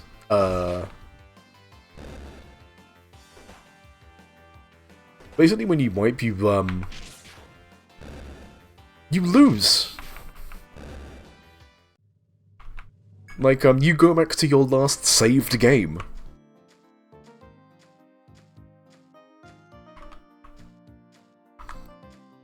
Yeah, it's a hard game over. That's more or less what I was trying to say.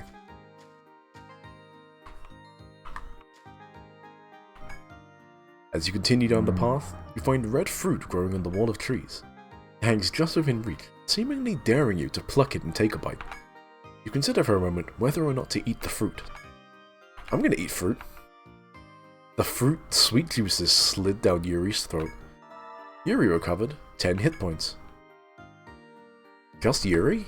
Okay.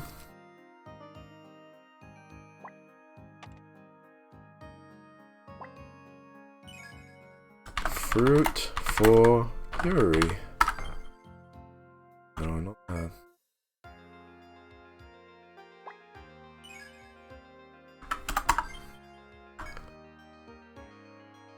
He seems like it always picks the first party member a lot. That would make sense. It probably, like, there's probably some internal coding that just, like, considers the first member of your party the de facto leader.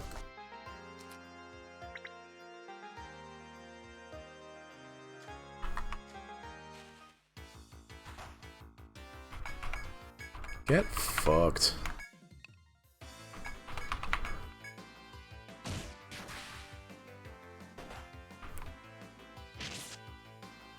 Oh, that's not good.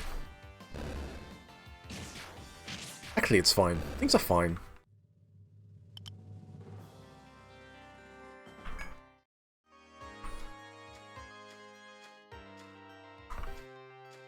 Let's just go unlock that shortcut again real quick, huh? Oh.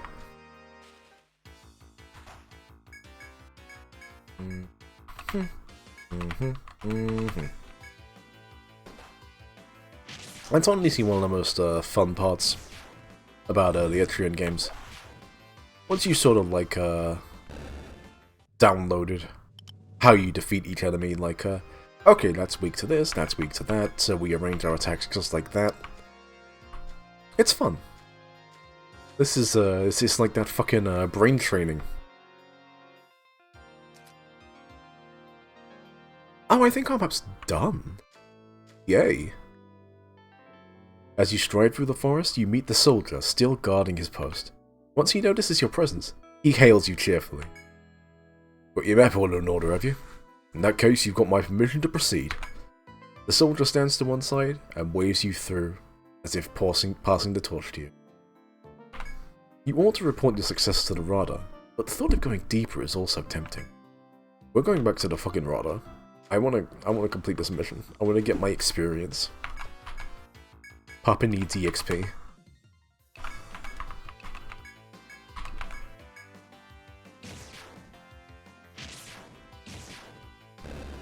Gotta get the best item in the game. I've honestly forgotten entirely what you're talking about. Oh! No, I haven't. I know exactly what you're talking about. It's the Essential Explorer's equipment.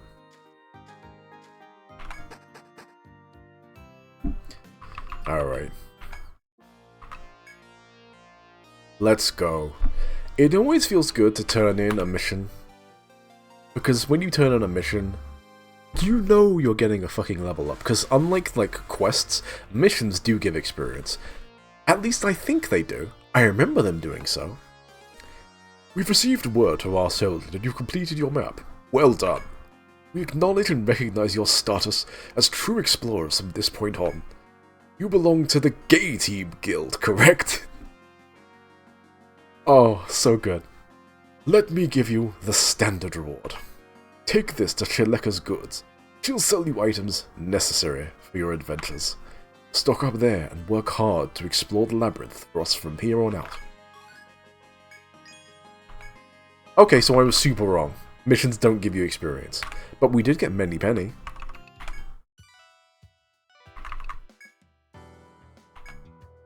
So we give her the Rada Hall. It's fucking Grumbo25 with the pig emoji. Holy fuck. Hi, Phil. Thank you for the pig. Alright, so, this is my first big criticism of the game. They called them Ariadne threads instead of warp wires. Shit game, unplayable.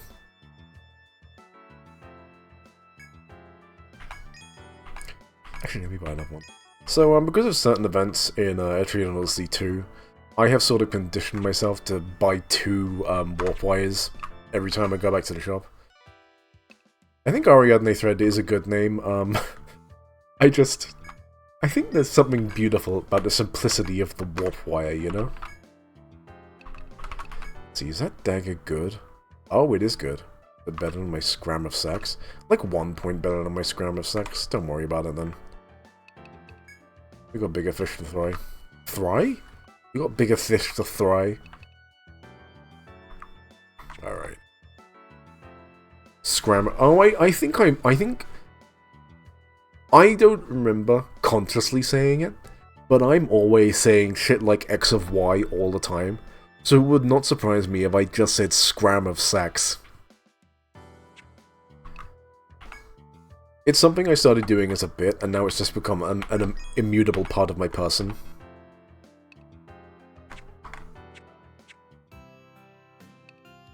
Alright. Rest. I'm gonna rest, just to be careful. That fucking clock runs like a mad bitch now. It used to be like, ka-chunk, ka-chunk, ka-chunk, bong. But now it's like, ka-chunk, ka-chunk, ka-chunk, bong. God damn. Time flies in the Labyrinth. Alright, now that we're like, fully tanked up, let's go very carefully. Did we, yeah, we did. We literally just saved. So in the original Etrian Odyssey, it didn't prompt you to save whenever you went to sleep. You had to do that manually yourself, or you know, or fuck your life, I guess. So I'm very much not used to the game, like, doing the modern thing of prompting you to save whenever you go to sleep.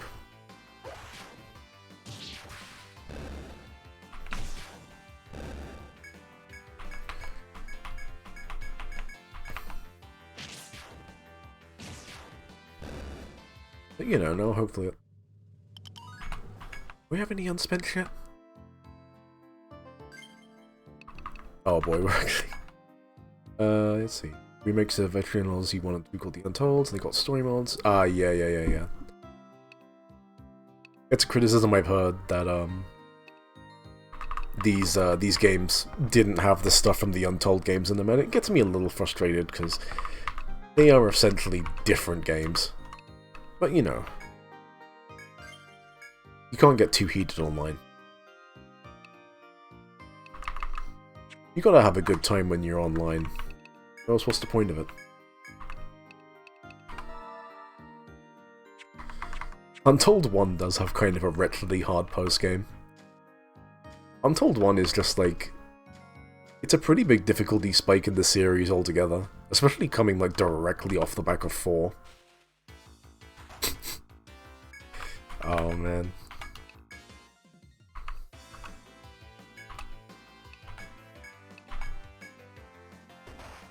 Alright.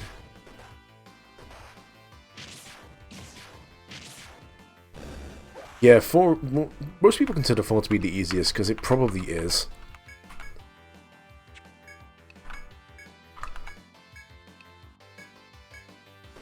Okay, bitch, die. That's kind of the mood, yeah.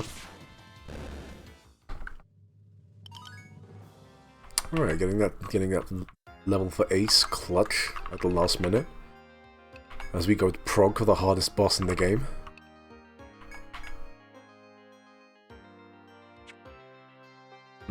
Iron Crabs and Etrian Odyssey 1 Untold are funny. I will elaborate on that one. So Iron Crabs and 1 Untold, they're like an enemy you find in the final level of the game.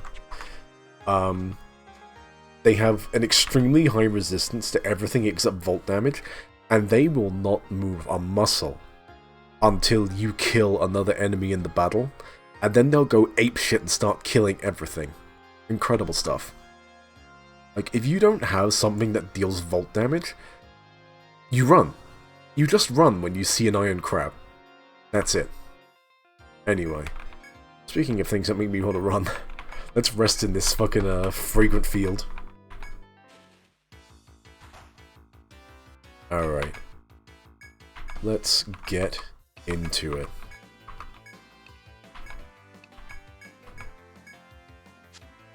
Okay, good, good.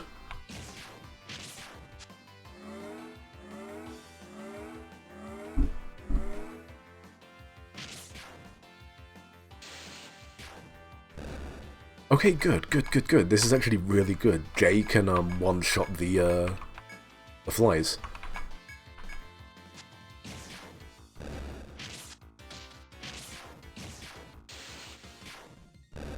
Yeah. Wow. That battle became a whole lot easier once I had some actual fucking TP.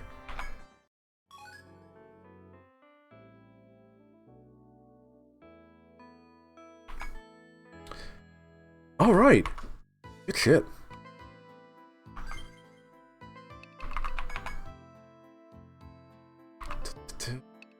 That's right. No, not...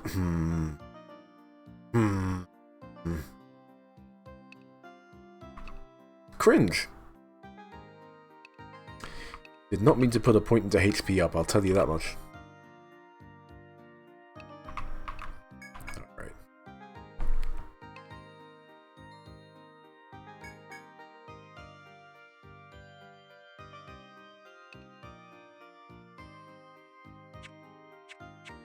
Misclick.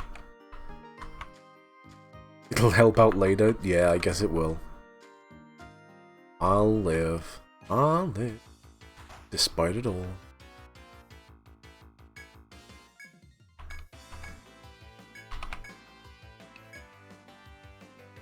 I don't need to.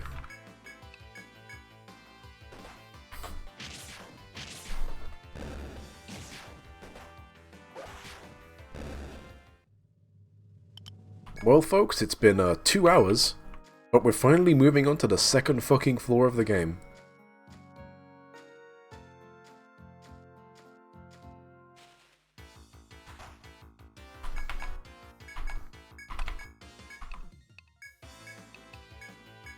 Alright. Most floors take like 1 to 2 hours. Yeah, that makes sense. It's true, and I'm not super schmoving. I have already, I'm aware of, like, one person who's, like, already beaten the game since it released. Pretty funny stuff. One of those famed people that super knows what they're doing.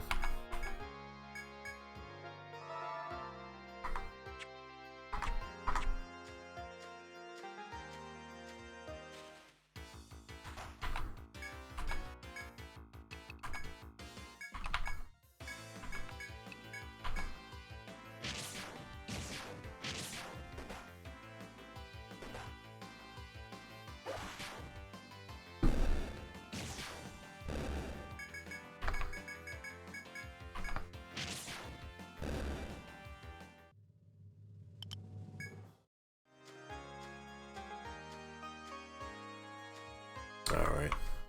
And there's another crystal door here.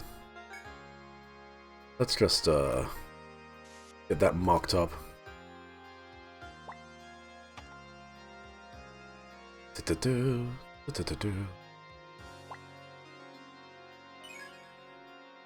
Crystal. Hold on. I really like, what my fucking, my font mod. There's still a Y there. Just, oop.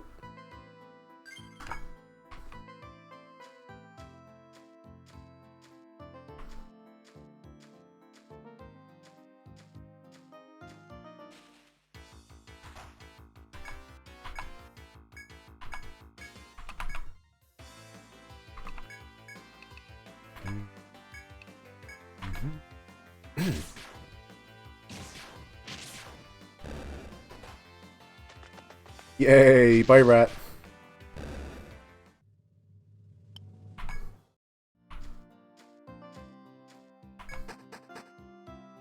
Welcome to floor 2, the verdant in between.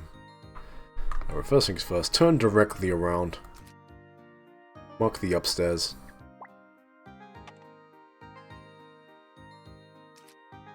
Hold on, did I? Okay, yeah, the stairs were already... Oh, hold on, let me fix that shit. That is not how I do stairs. It's incorrect. I will not stand for it.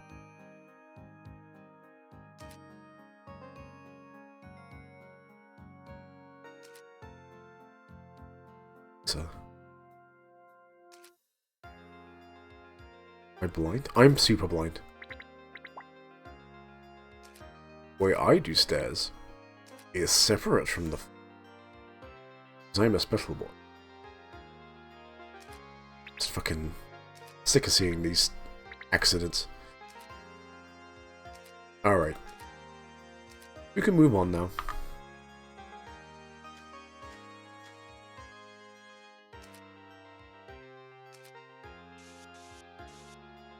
Speaking of...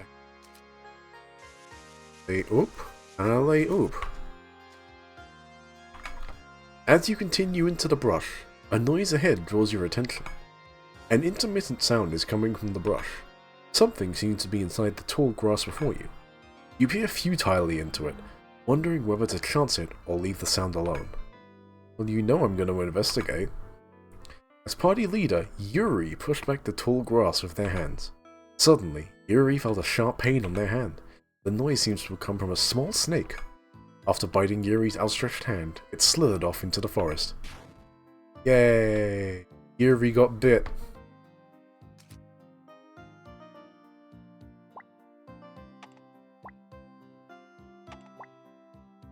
Let's see. Put down Venti Wenti. Snake bite. Something something bite of 87. Ah, no, it was Freddy Fazbear in his snake form.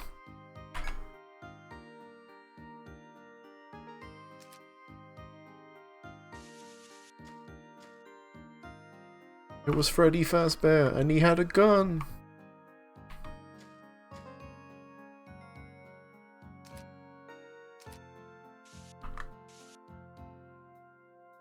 Alright.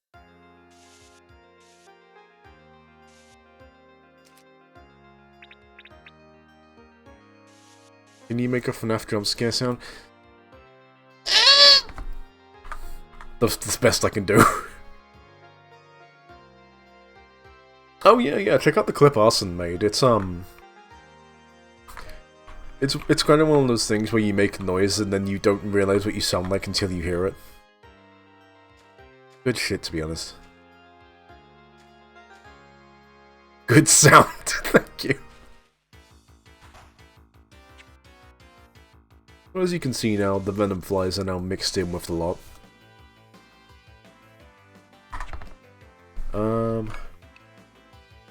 We can kill them. We're good at killing.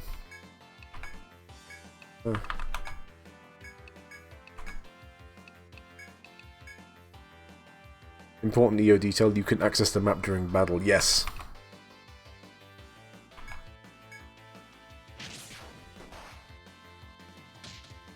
Uh-oh. Uh-oh. Hey, Felly, don't die. Folks, what did I just tell her?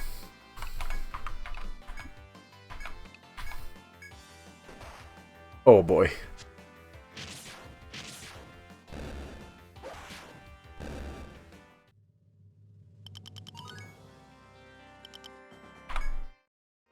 Fantastic stuff. Alright, we got some levels up there. We got one level up there.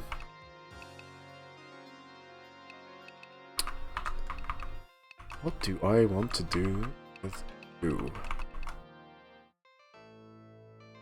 Hypnosis is always fun for sleep bombing and stuff. No, Mirage. It might be Mirage. Might just be Drain. Like, it's good self-sustain.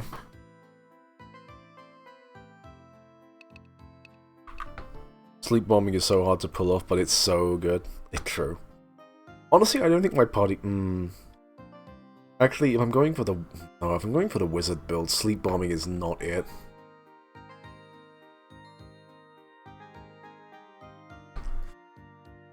Because if I'm going for, like, fucking, like, follow-up attack specifically, yeah, no, it's not gonna work.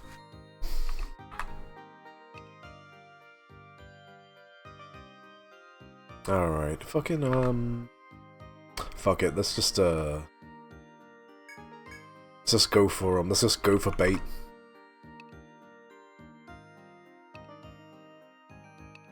Alright. Yeah, I think we're gonna teleport home. Because, I need to get poor Felly back up. I also kind of wanted to come home anyway, just to, like, go to the pub, pick up quests. Back safe from the mission, I see. Well done, gay team.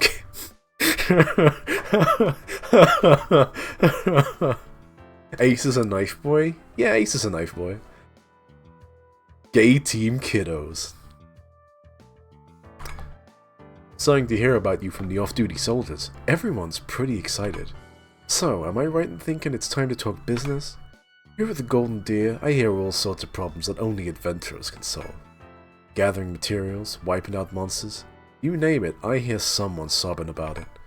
When I do, I pass requests on to kids like you. When I do, kids like you should be burning in hell. You're welcome to take them on. Adventurers can accept tasks known as quests here at the Golden Deer Pub. There are many types of quests, each of its own reward. Select Accept Quests from the menu to see the details. And you know what? We'll do that.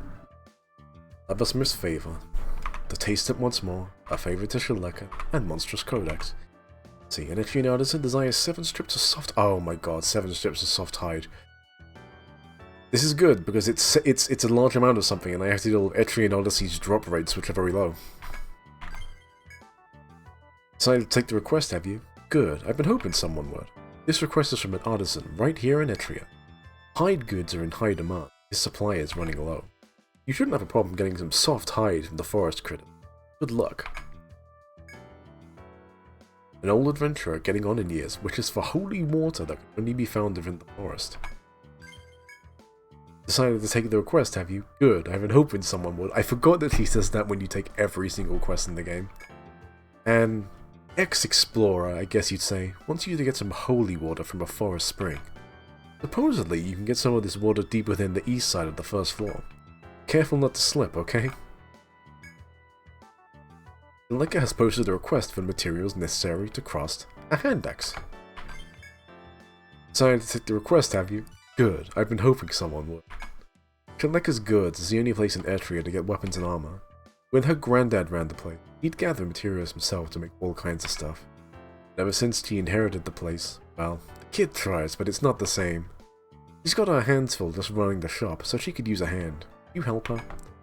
Go see her and ask if there's anything in particular she's looking for. I'm investigating monster habitats within the Labyrinth. Inscribe 10 monsters into the Codex, please. Decided to... Good, I've been hoping someone would.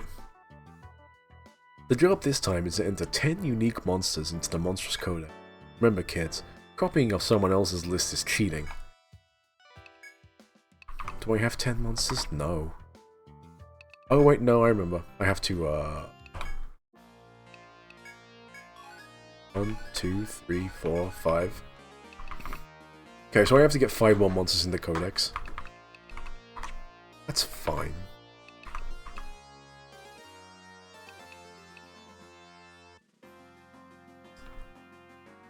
Oh yes, something I should explain now. You see how, on the drop list on the monsters, one of them there is yellow? That indicates that it is either a very rare or a conditional type drop. Which means that you have to, it's either, you know, whatever has a very low drop percent rate, which is a thing in this game, sadly. Or you have to take specific actions in battle in order to get it. Now, I believe with Venomfly and Woodfly, their conditional drop Insect Eye is that you have to defeat them with non-physical attacks. Yes, mechanical drops are... conditional drops are a very good mechanic. I like it a lot. But yeah, you have to defeat them without dealing physical damage to them. So, like, magic, basically. And you know the item compendium.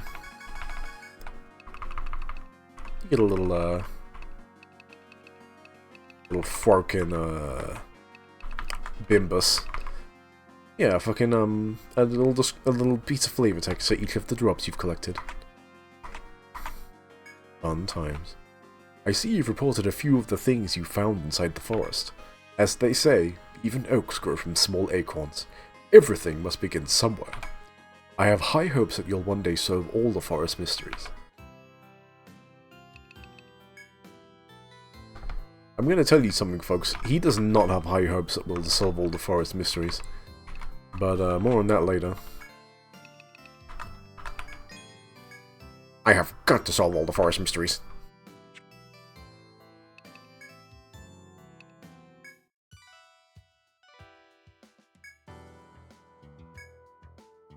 Let's see, 5 pieces of hardwood and 5 hard shells.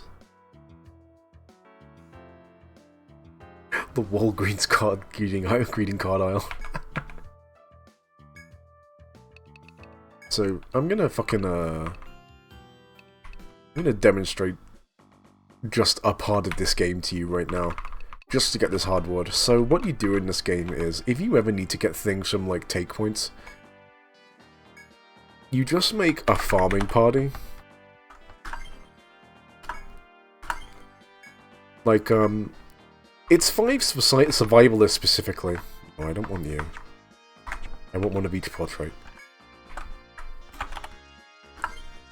Because, survivalists are the class in the game that can learn all 3 of the, gathering abilities.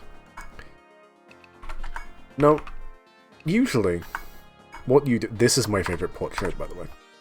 This lady. I like her. She's my big favorite. My favorite survivalist portrait, that is. No, not farm 3, farm 4. But, normally you'd make, like, 3 and then have 2 of your regular party members to protect them. Because they're not really made for combat, they're made for, just pure gathering.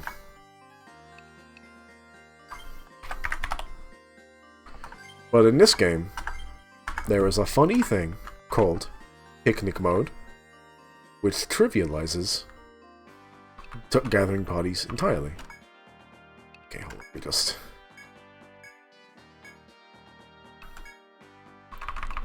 Uh-huh. Uh-huh.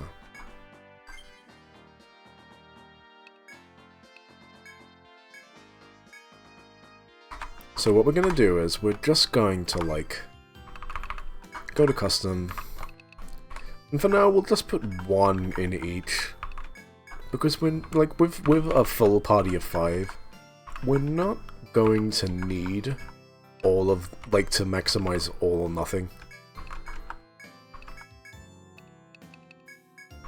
Like, later on down the line, I'll level these little bitches up. And, like, get them to 10, 10, 10. But for now, what we're going to do is, we're going to...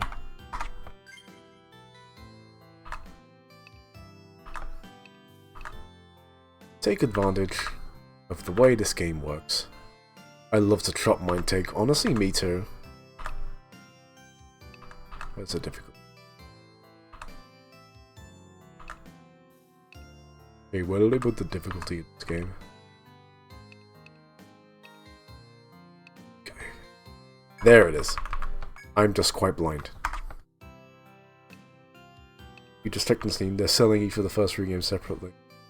Yeah. It's, the bundle, knocks off the price of one of them, but you can just buy them individually. And I'm pretty sure if you, like, just buy one and then you buy the bundle, you still get the price knocked off. So, you know.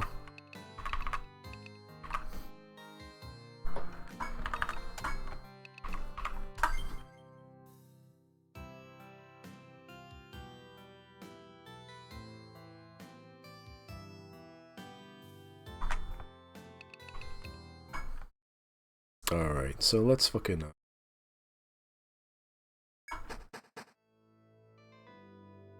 let's do this. Let's get some hardwood wood. So the fun thing about these quests for getting, like, items for Shaleka is that, it takes into account shit you've already sold her. So I'm not sure if I already got a, Shundus. Like, one of those drops from the, big beetles. Getting a lot of mugwort. Alright. I can't remember if the limit is per take point or like per party member. Anyway, I'm gonna show you off picnic mode right here. Limit is not per take point. Okay, that's cool. Good to know. So that was picnic mode. You saw that mole? It took 45 damage from a level 1 survivalist with a fucking knife. Check on the pause screen. Oh, so you can. Wait. Why do I have mine and take? Oh wait, no, you get those, but can't use it because... Huh. Mysteries. You do just explode shit in picnic, it is pretty funny.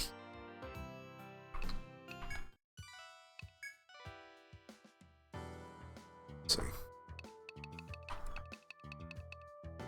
Looks up like one hardwood from all of that, it's pretty funny. Don't actually want to sell that soft hide, we want to keep that.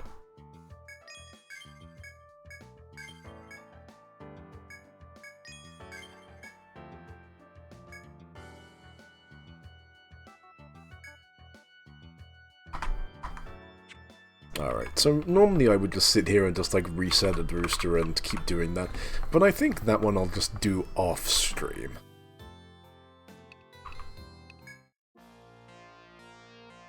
You know what?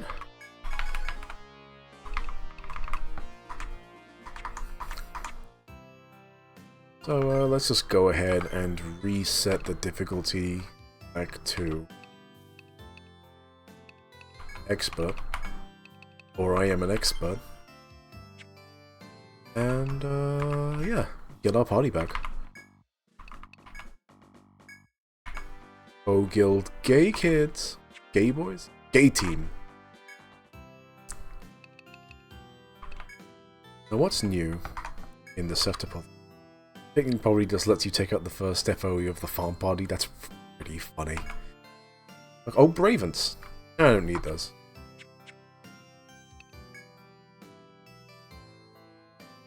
Raven, more like Gaven. Oh, don't worry, we're about to find out what an FOE is. Right.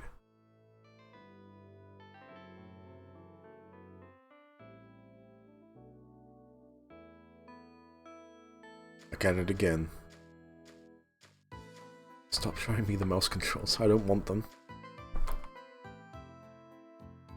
Oh, that's right. You know, while I'm here I can go get the holy water. Where are you guys off to? Huh? Looking for holy water? Never heard of it. Well, I know there's a place southeast of here, Flowing Spring. Is that it? It sure is, in fact. The game is very kind to inform you of where to just go. But I know where we're going. Oh, that's really good. Thanks for missing. Thank you. Thank you so much.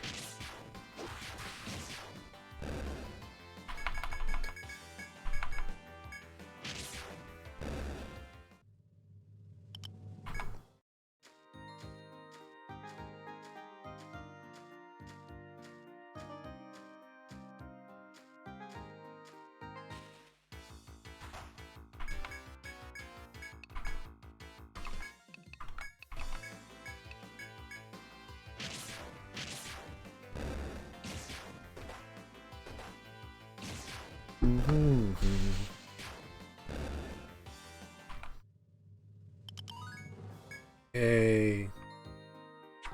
Ellie, get level.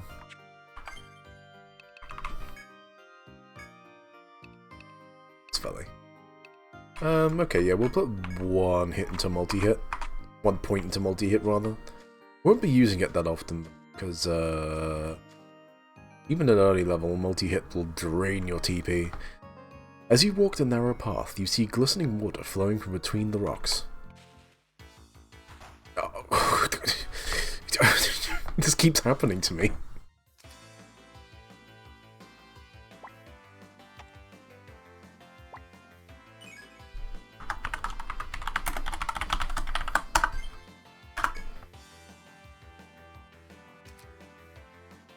Alright, back at it.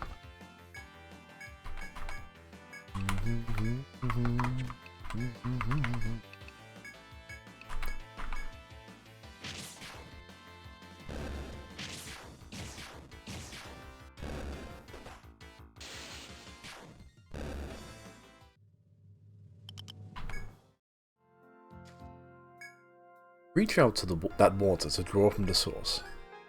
Holy water! Yay! Oh, I like how we have fucking events stacked on top of an event here. You know what, let's trade that icon out. Something else. We'll use the exclamation point for funny moment. Let me just go and make that uniform.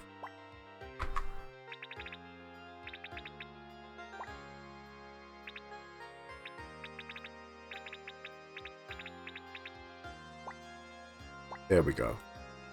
My mole moment.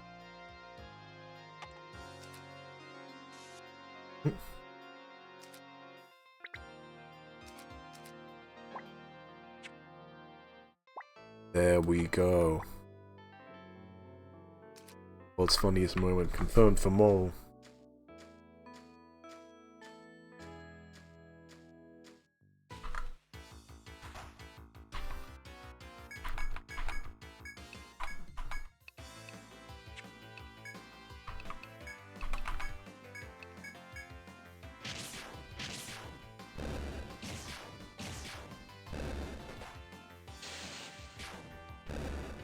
You know, it's just occurring to me now, this party does not have a source of bash damage, which is fine, but it's very funny to just see, like, the same 2 attacks go off one after another.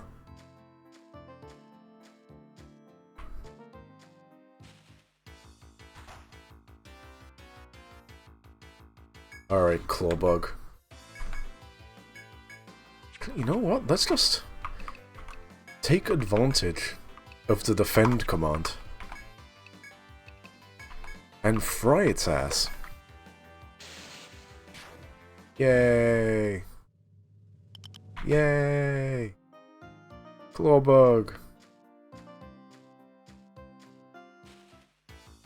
Yay! Mole moment!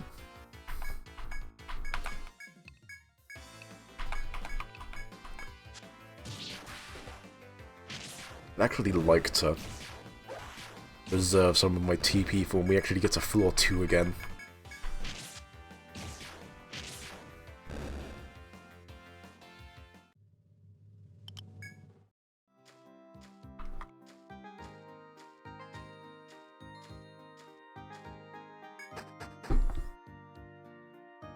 Alright, back at it again. The verdant in between.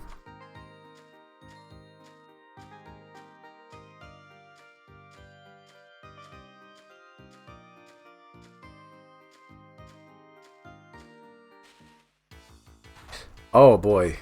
You, huh? So Fender is a lesser version of an enemy we're about to meet pretty soon. Fender moment. This thing is probably going to kill one of our party members. Like, that's just the way it is. You know what? I can spare a multi-hit for you.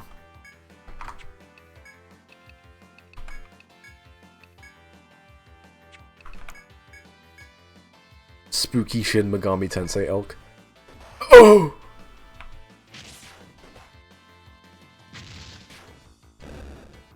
Fender is weak to Volt, good to know. Not that it's gonna matter. This bitch is probably gonna kill another one of my party members. Or not.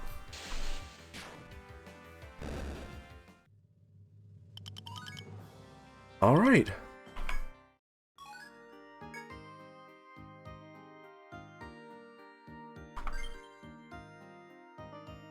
Well, we'll explore a little longer.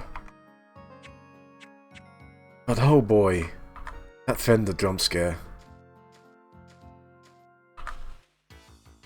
Speaking of... Oh no.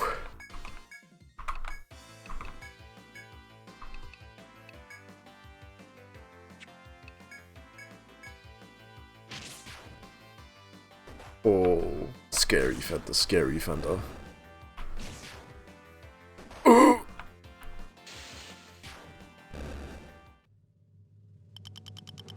Yeah, no, the Fenders are out here beating my ass. I gotta fucking head home. Oh, I like the warp wire sound effect. That's very cute. It's a lot less bit crush than it usually is.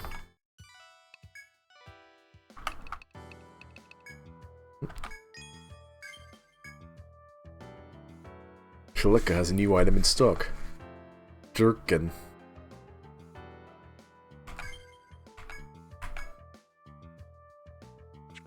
Alright. How much does Jerkin give me? Here's what I've got. 14. Oh man, that's pretty good.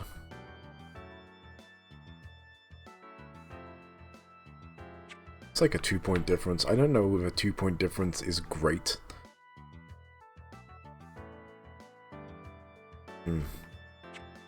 I'll leave it for now.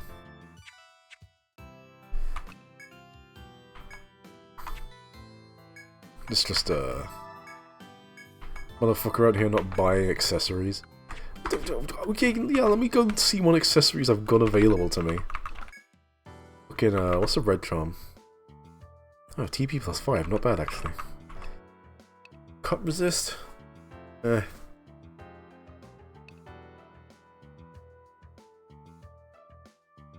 That's Many Penny though. Maybe once I had the chance to, like, grind out some doubloons.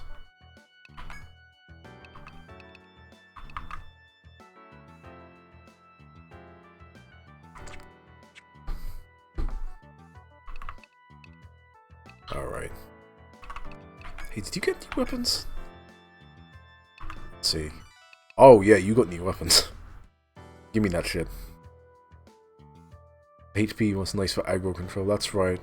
True.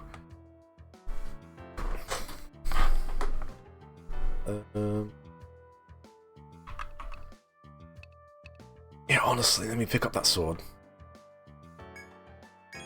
Let me pick up a second copy of that sword.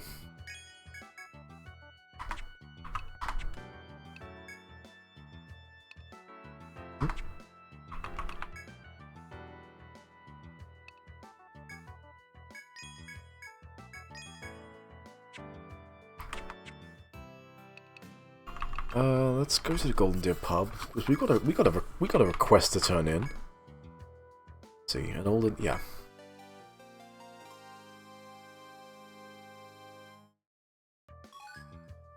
Yay! Welcome back, kids. Glad you were able to get your hands on that holy water. Client said her grandpa discovered this stuff back when he was on the verge of death when he thought it would be his last meal. Then it happened. He suddenly felt revitalized and safely made it all the way to town. Looks like everyday well water to me, but it saved him. No wonder he thought it was holy. I bet that girl'll be thrilled to hear you found it. Thanks, everyone.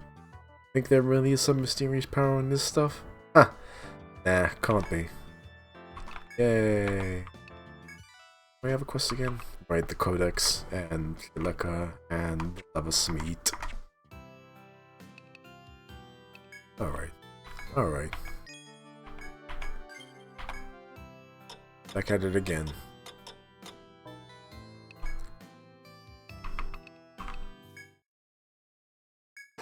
Yggdrasil Labyrinth.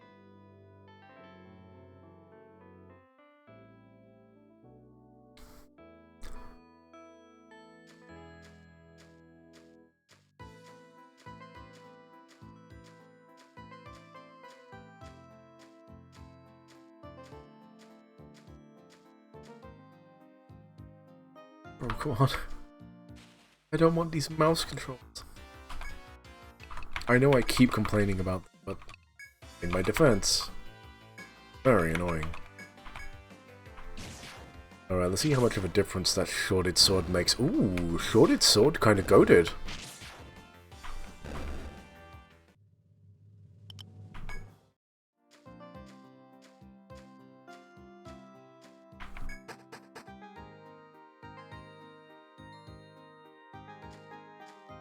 Does the mini damage.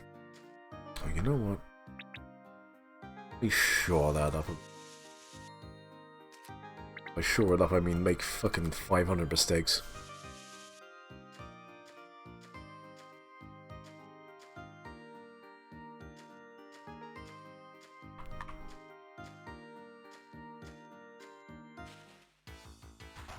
Oh boy. Fender really likes to see me. End of the sentence, really. Just Fender likes to see me. Oh! Jesus Christ. Fender.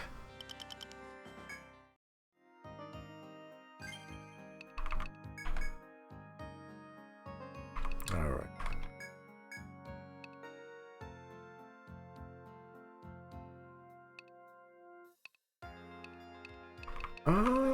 Okay. So let's... Honestly, I might start working towards ambush. Useful ability to have. It's just a passive. Makes you get preemptives more often. Can't complain, really.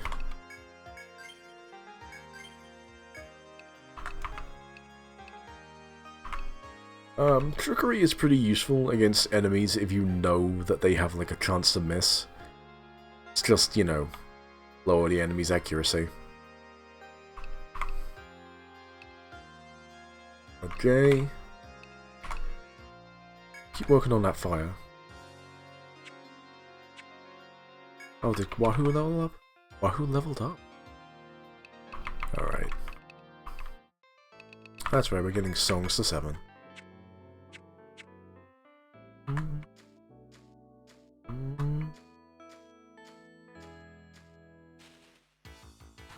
Bunny! I love the hair enemy. These guys appear all throughout Etrian. Always these chubby little rabbits.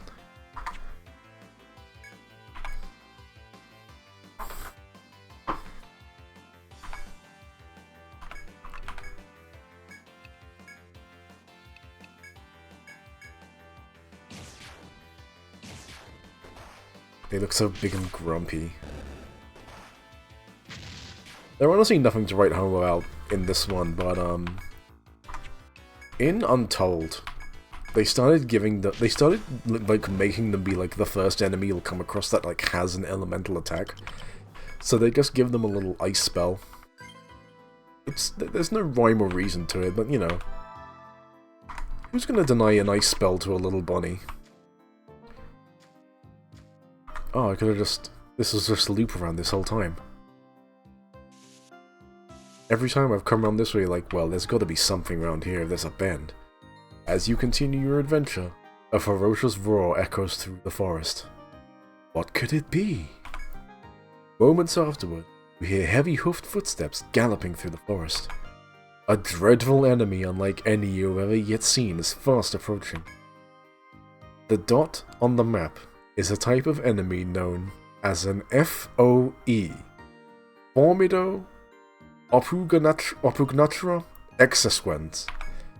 For every movement you make, it makes one as well. Consider any FOEs before taking action.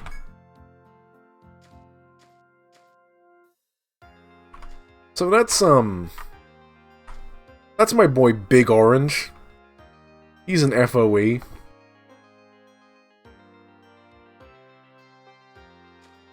These are basically like... They're presented as like mini-bosses, but honestly, they're more like obstacles. Like, when you find them, you are not meant to fight them. In fact, when you find them, you are very specifically meant to avoid them, and getting into a fight with them is a problem, and I'm about to show you why that's true.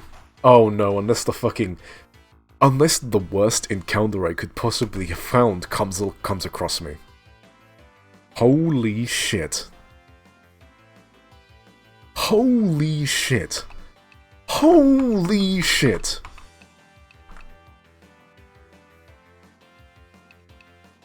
Big Orange decided he needed to send in the hit squad. Don't die? I'll fucking try. Ugh.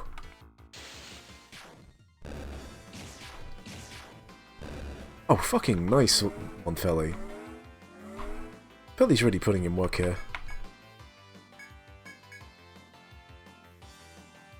Yes, FOEs can join ongoing battles.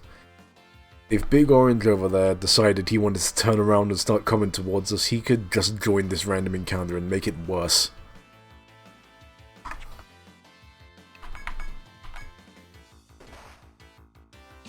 It's okay, he only sent in the hit squad because he's afraid of you. You know what? You're so right.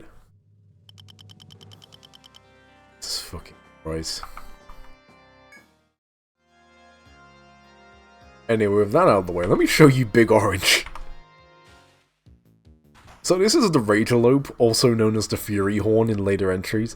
Kind of a meme character at this point, because it's usually the first FOE you come across, and there are just so many stories you hear of people being destroyed by a fucking elk. Much like I'm about to be right now.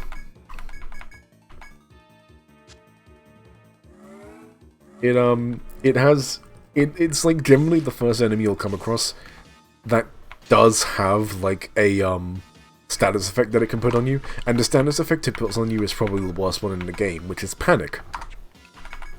And Panic, basically, what does Panic do? Right, it stops, it takes control away from a character, and only makes him do random normal attacks. Ouch. And the normal attacks can either be against an enemy or a friend. It's a nasty fucking status effect to have, regardless of whether. Why the fuck? Okay. Hold up. Why am I cooking? Well, it's because he missed like fucking like 5 of his fucking screams. Why am I cooking? Hey, yeah, can you keep doing this? No. The dream is fake.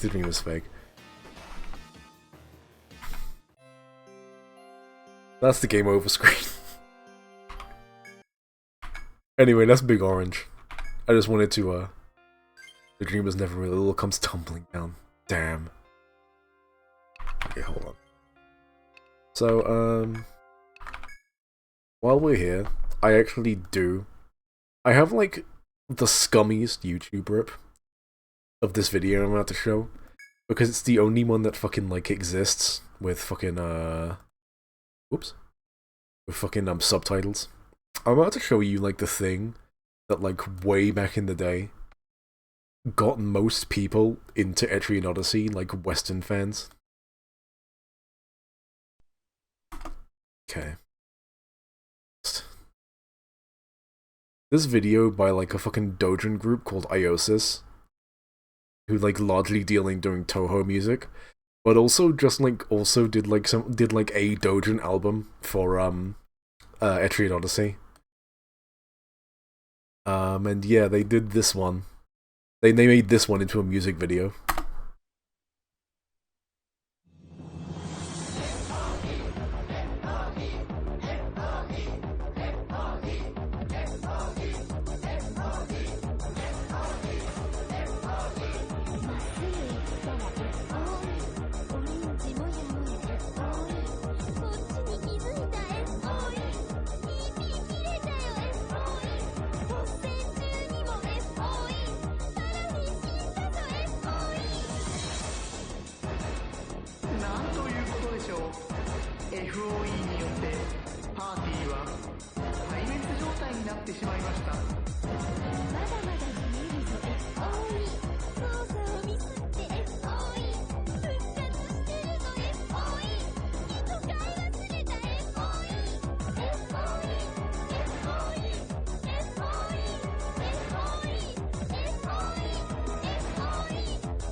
So yeah, that's like Etrian fans of like a certain age are all incredibly aware of that particular music video.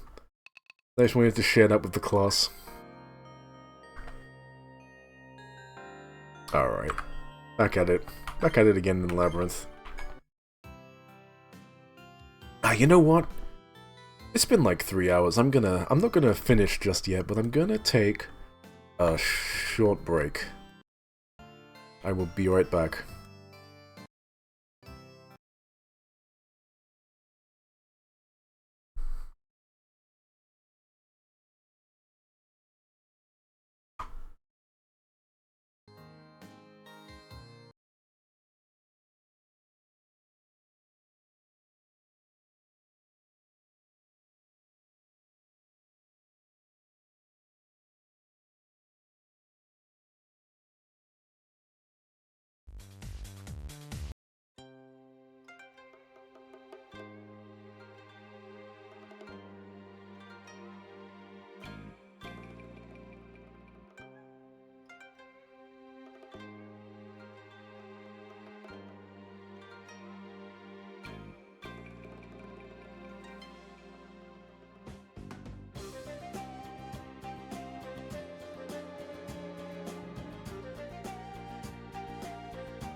Yo, I'm back!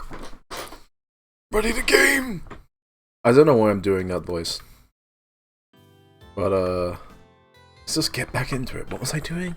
That's right, I just got my ass kicked by, in real life wheezing. Hey, it's me, Gamer Wheezing! My lungs hurt! Alright.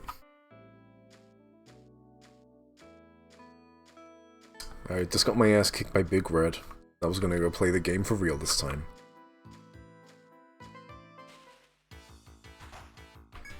Thank God when you die, it like auto-saves your map for you. I don't want to have to go around that bend again. It was depressing.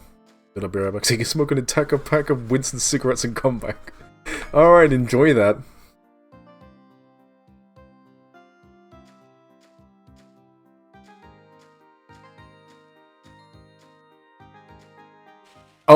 Oh, right.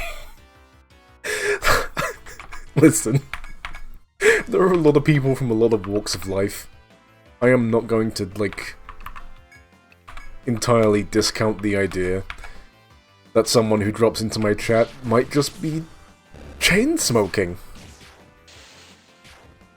That's just a thing people do.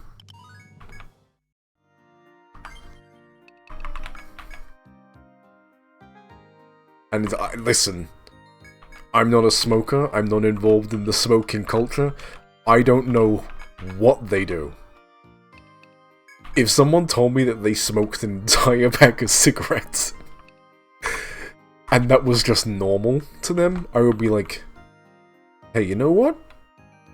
Fair play to you, fair play to you. Alright. There are Stranger Things, and they're on Netflix, Season 3 and 5. Oh. Alright. Reference? What are you weak to? Oh, right, technically I haven't met you yet.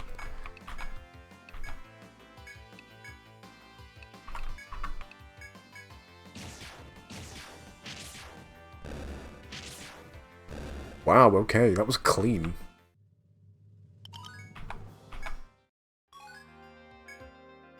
Don't discount my ability to kill rats efficiently.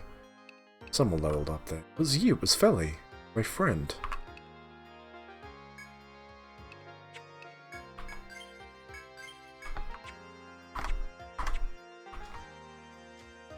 Alright, this time we're gonna avoid Big Orange. Take the way around.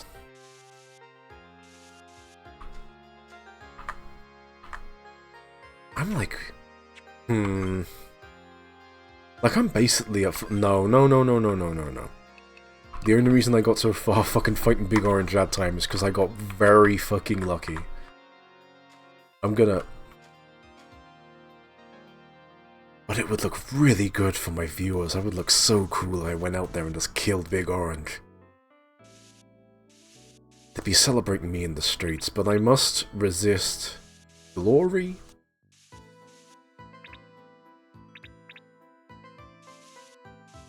Because I need progress.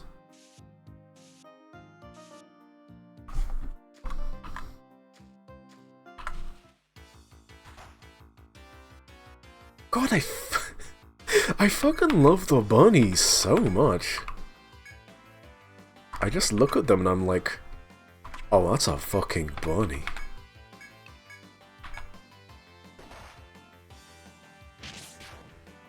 You happen to have a conspicuously acquired amount of money that you were specifically holding off for holding a giant parade in the streets. Haven't found anything street parade worthy yet. Oh. Oh no.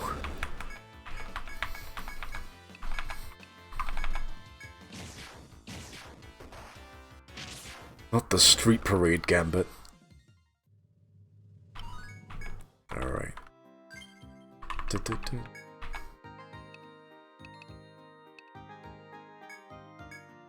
The oldest trick in the book.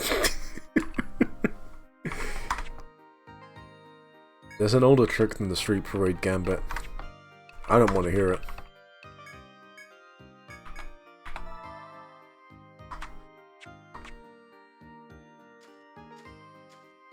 Yay, treasure! I love to open boxes full of spoils and coins.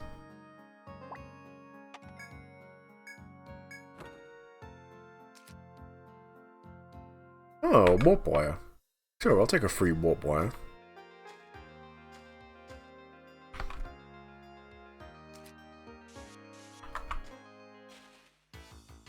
Oh boy, oh boy, oh boy, oh boy, oh boy.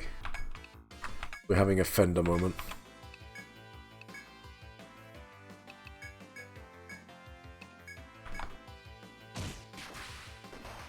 Ooh.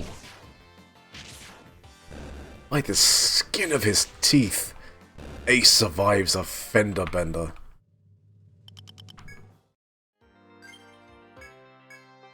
Yep, drink this. Epic fender moment. Thank you, Phil.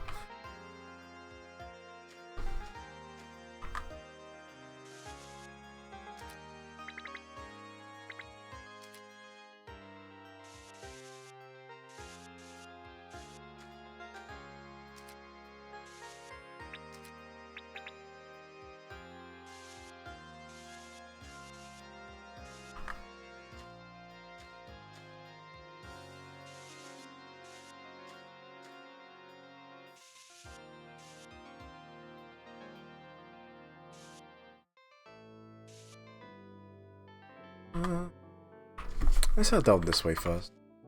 That way smells of genuine progress. I don't want to progress, I want to find more map. It is my favorite activity.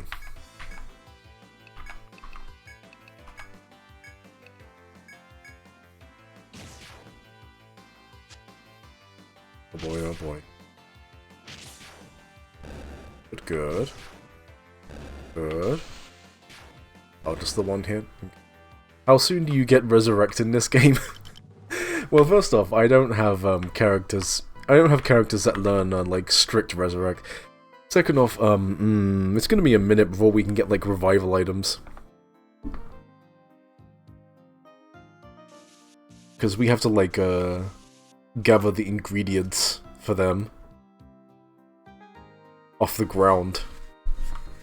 Alright. As you continue down the path, you spot an orange fruit growing in the wall of trees. The edible-looking fruit makes your mouth water. It would be no trouble to take the fruit and eat it. I love to eat orange fruits. The fruit's delicious-looking Etria proved a sham, as Yuri discovered. Yuri lost 10 TP. That's fine. Yuri can lose all the TP she likes. She doesn't have skills. Let's see.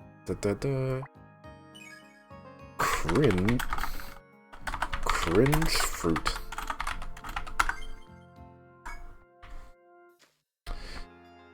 The right spot.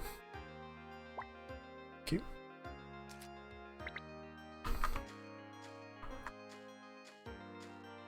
But yeah, no, early on,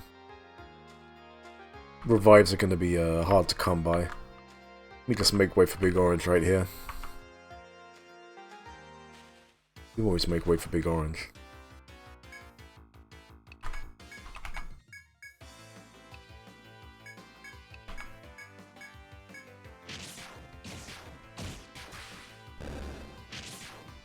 Yay.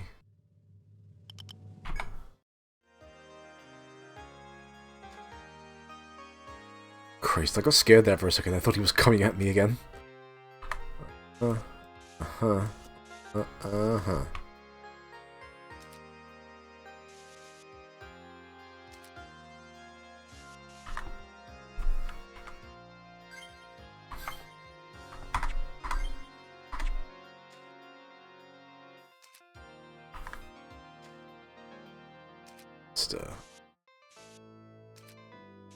Get a little sketch on.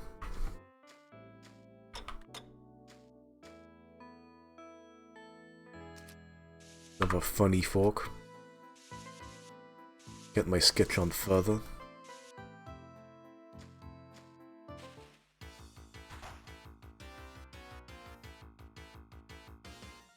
Alright. Yes. And yes. And yes. Huh? That ought to do it.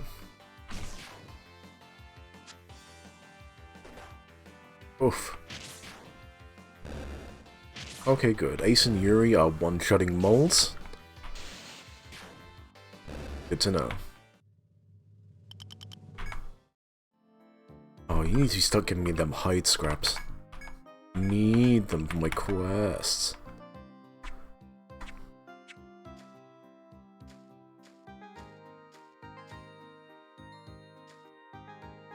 Oh.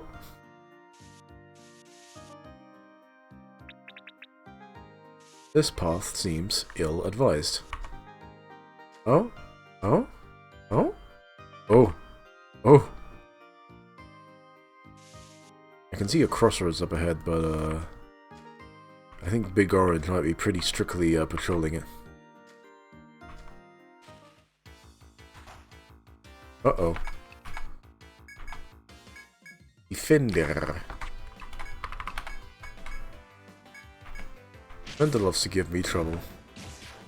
In video games. Oh! Okay, good.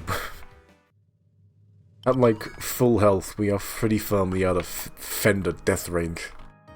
That's comforting. The the homerization of the word Fender, that's true, I do like to say Homer.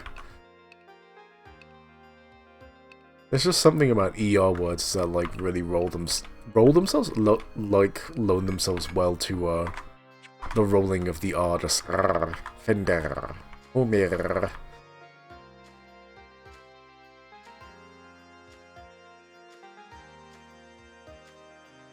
Alright, yeah, I see. I'm gonna have to come in from the other way around. From wherever this path leads.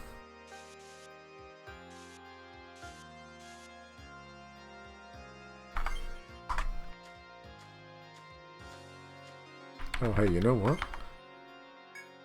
Ellie, you should, have a sip.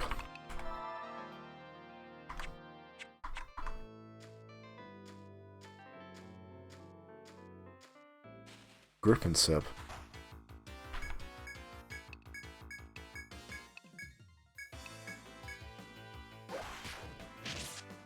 Oh. Oh.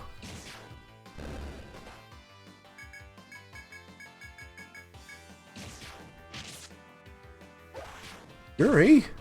Stop missing!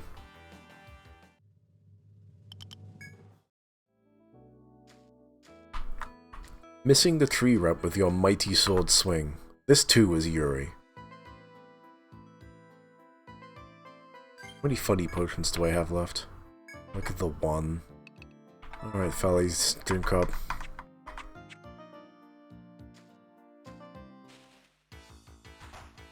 Oh boy, oh boy, oh boy. Thank God I gave Felly that tasty potion to drink. Because she is gonna need it.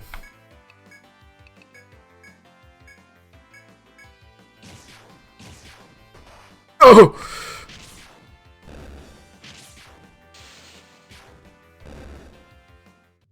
You know, I was thinking to myself, like, now that I'm out of potions, I'm probably gonna have to go home soon. But, Fendus... Oh, fuck. So, Kuyathia is another big orange. This one, as you can see on the little map, he's turned fucking red. Yeah, that's not an elk. The FOEs, so back in the DS era, you couldn't have, like, a different model for each of the, FOEs on the overworld. That would have taken up way too much cartridge space. So they just used this single, like, generic big orange boy. So it's pretty funny. It's like, it's sort of like its own kind of treasure chest in a way. You never know what's going to happen until you open it up. And in this case, this is Kuyathia, who is the first example of a truly hostile FOE. You can see that, on the map. The symbol has turned red. That means I'm being fucking chased. This was not a correct path to take. This was a big orange's territory. Giant horned hog is chasing you. I think it's meant to be like a fucking buffalo. But like, yeah. It is hog-like in appearance. Alright. Better time than I need to go home, I reckon.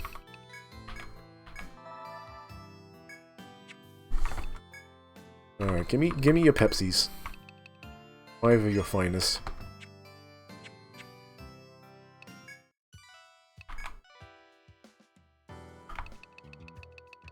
Oh. Not you. Need you.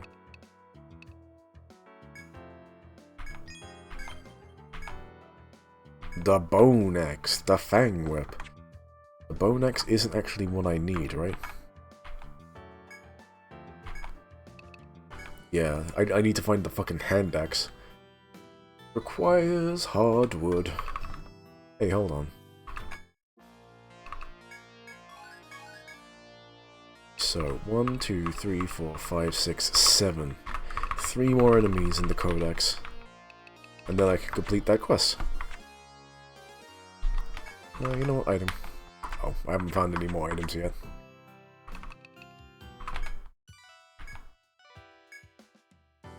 Let's see.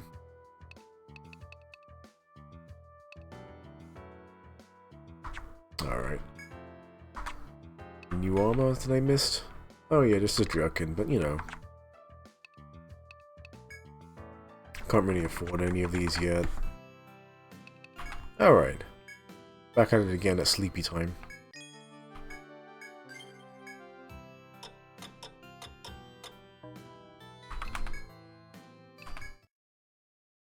Giant horned hog. I'm a fan of that.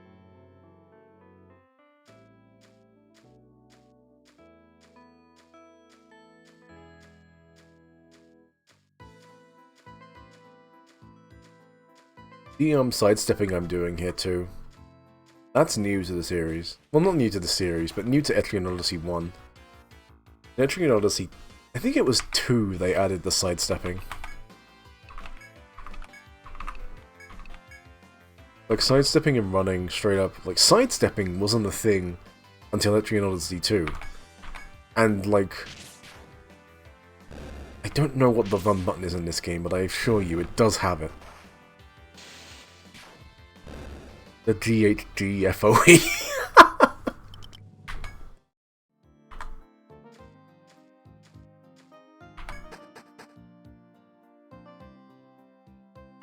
But yeah, running, I think, wasn't a thing until, like, Etrian Odyssey Untold, which is, like, the 5th game in the series. Alright, everyone kill. Everyone kill. And you kill over here. Yay. Killing and murder. What a delight.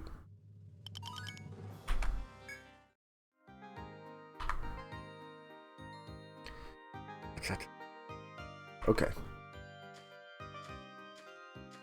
Sometimes when I've, like, lost track of where I'm going in these games, I just kind of hit a direction and spin in place for a minute, as I let my mind recollect.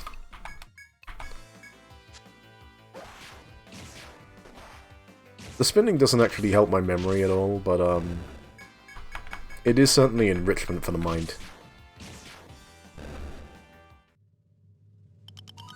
Alright, fella, you need to grip and sip one of these Pepsis. Get it down, ya. Who leveled up? You leveled up. Oh, fuck yes. Hold on, what else do we need?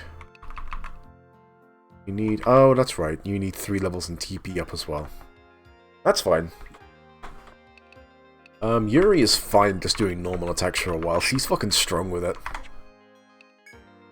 Ace. We'll start getting boost up eventually. I haven't really talked about boost much. Boost isn't like sort of the limit break type mechanic in this game. Basically, it's a really simple thing when you think about it. Boost, you fill out the meter, you use it, and what happens then is the next skill you use gets its level just flat increased by 5. Like, it doesn't cost any more TP or anything, but the skill has like the same effect as if its like level was increased by 5, which is neat. And a lot of the skills in this game, well, all of the active skills in this game all have their levels set to 10 max. And you might be thinking, so what happens when you use a skill that's level 10? And the answer to that is simple. It becomes level 15. And some of the level 15 skills are cracked. When I was talking about Medic, I was talking about how it has its funny skill Immunize, which basically like increases all defenses. Well, it doesn't even increase defenses, it reduces damage by a lot. It becomes ridiculous when you have it boosted. Like your party becomes nigh invincible with a boosted Immunize. But you know, it's nice to see. It's nice to see in these times a game company take a pro-vaccination stance.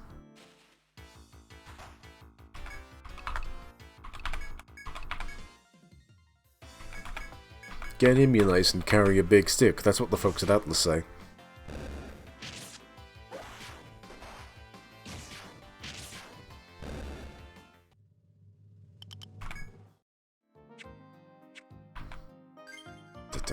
Let me just go into inventory. Yuri? Yuri, have a Pepsi. You've earned a Pepsi.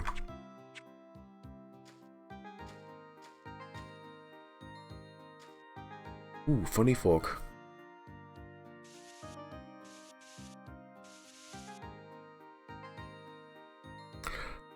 Honestly, once Yuri gets the element swords, once I can get my first one, I think I'd probably be just at a level strong enough anyway to take on Big Orange. So, you know, that'll probably be coming up soon. If I could take down an FOE before I finish the first Etrian Odyssey stream, wow, that'd make my day, month, and year. But first I have to kill this fucking Fender. And that might not be in the cards.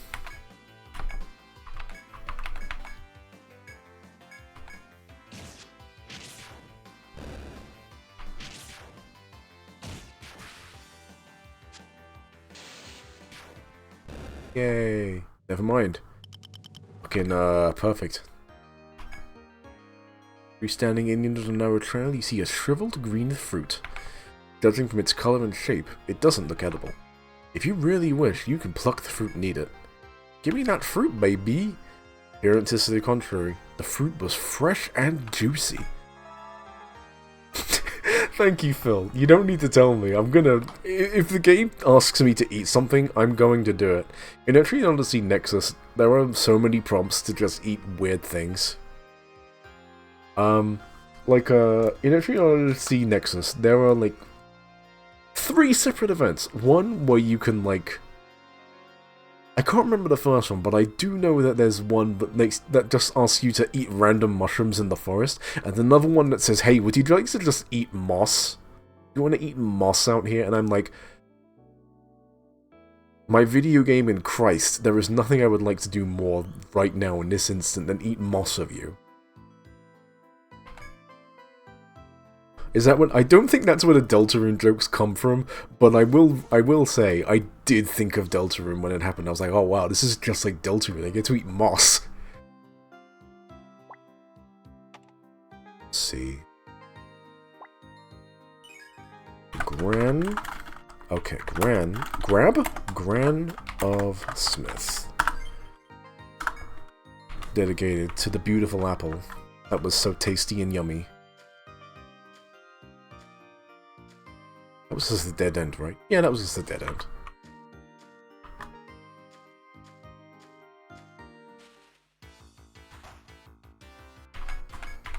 And it looks like we've just completed Floor 2. When I first got this game, like way back in the day, when I was like... I must have been like somewhere between 17 and 18. You know, somewhere between those two singular numbers. Christ.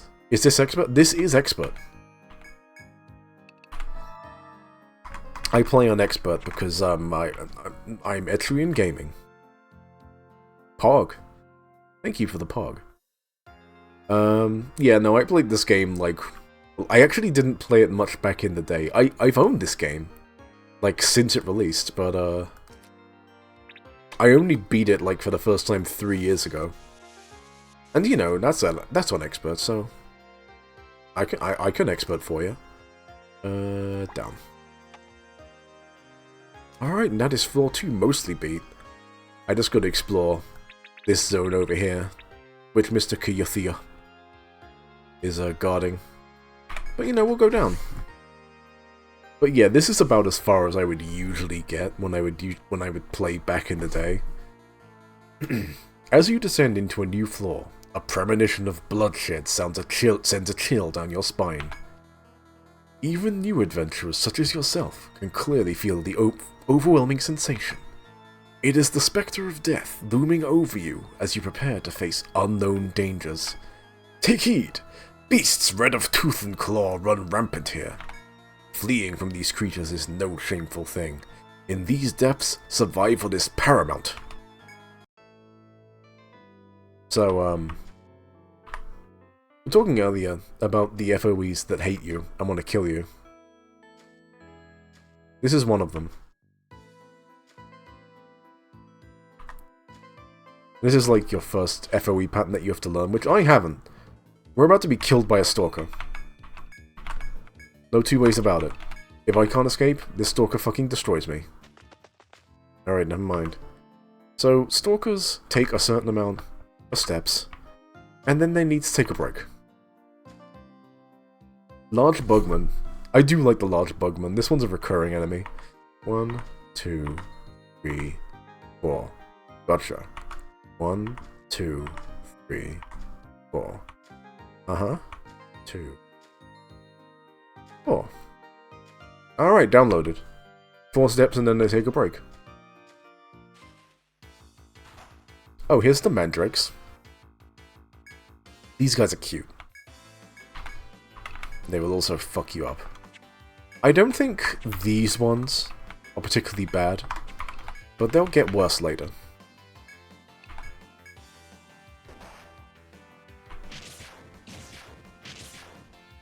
I want to see my map.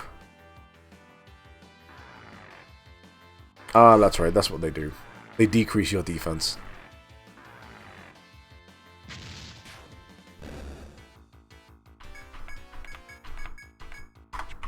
They're not the worst thing in the world, but you know, obviously, later on we'll see them in groups with other enemies. And that's when they'll fuck you up. Oh, that's right, charcoal is their conditional drop, I think, where if you kill them with fire. Have I really already burned through my Pepsis? God damn. An interesting design for a mandrake. Yeah, it's cute. I actually think they're like, I honestly prefer the sprites for these enemies a lot more to the 3D models in like the 3DS games, mostly. But I think the mandrakes in particular make the jump very well because they do a funny little dance. And I'm always in favor of an enemy that does a funny little dance.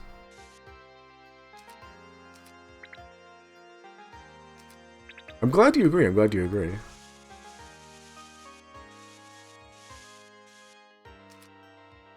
Here at the hog_zone channel,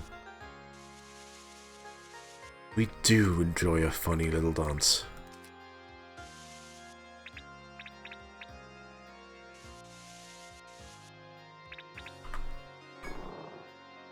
Onwards.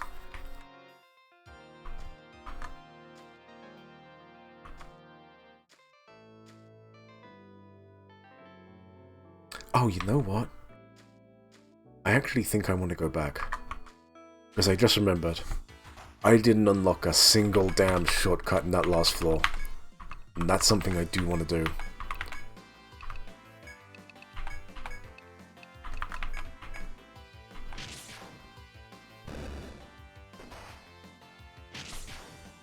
Right, fantastic.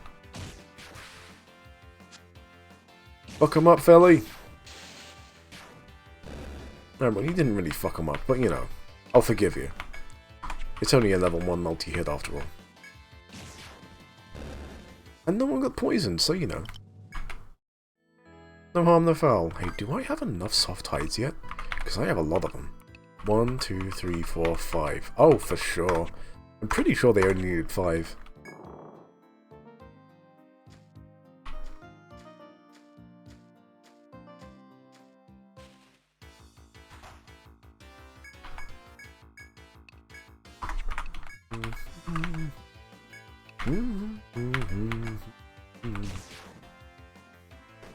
Oh. Oh.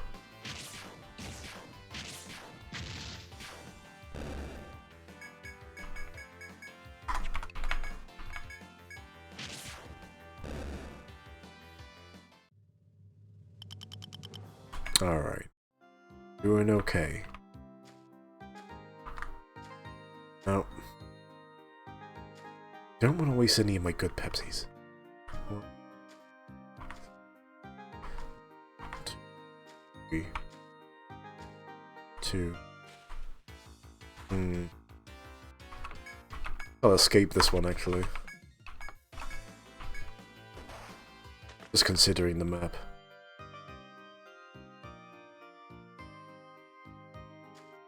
Okay. 1, 2, 3, 4. Oh! We missed a whole layer of tiles up here. Well, glad I came back this way. Diligent. My map making was less than diligent. And I love to be the diligent cartographer. Speaking of less than diligent, there was a whole entrance block here. Ba-da-bum.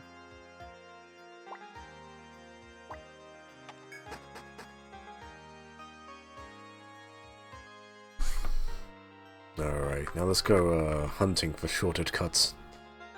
I'm pretty sure there's a couple up here. Either that or I'm misremembering, and it truly does just make you walk the whole way around every time. Oh boy, this could be a massacre.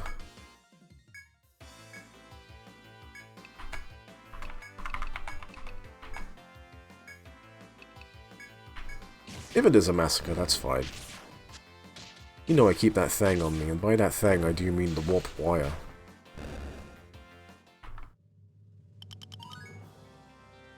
Alright.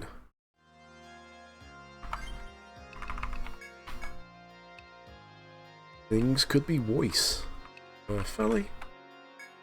Why don't you actually up for me? And Jay.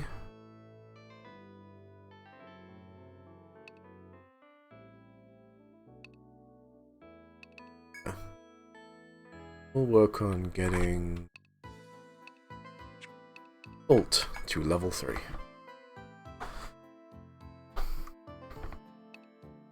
Oh, Jesus, I left you with 2 skill points in the bank, wahoo. Alright, well, now that I've got that...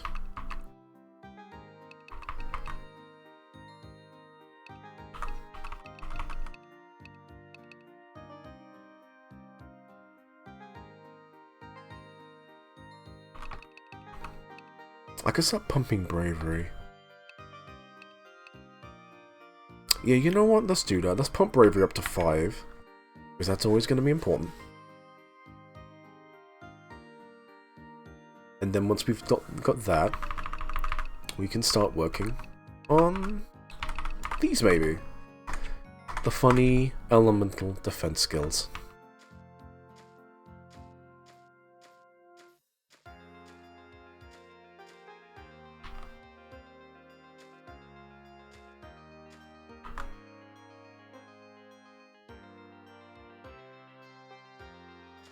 You know what? I'm starting to think that maybe there simply aren't shorted cuts, and that would be fine.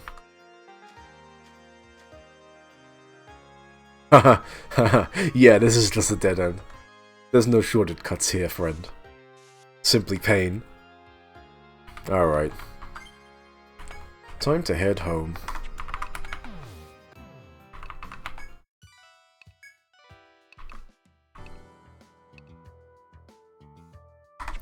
7 strips of soft hide. Gotcha. So I need 2 more.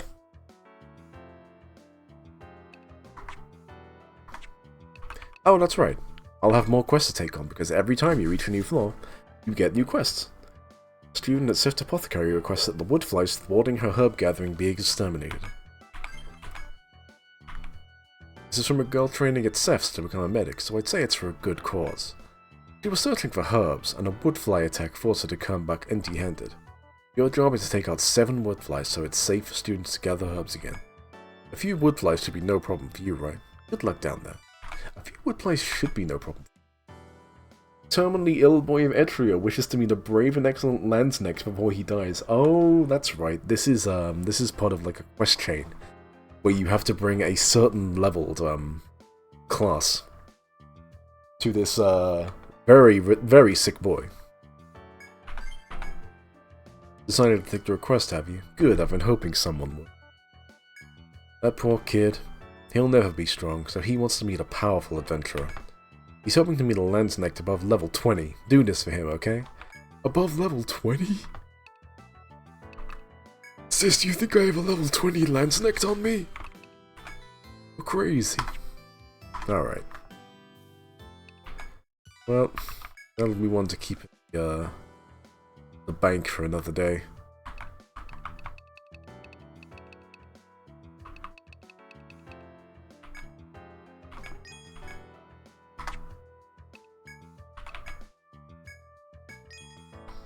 Alright, we'll pick up a thread and some Pepsis. You cannot go on adventures without a good supply of Pepsi.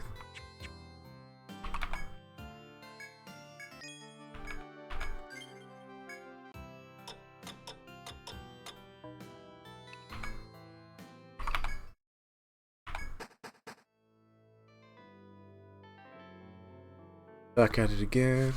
Emerald Grove.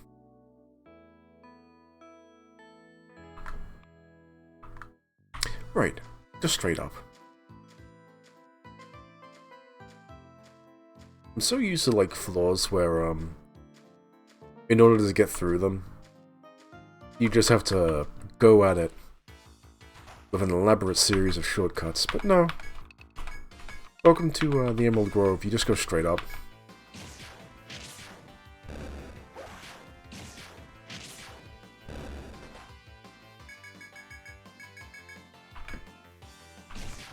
I could probably grind out those wood flies while I'm here, but I kinda just want to go forward.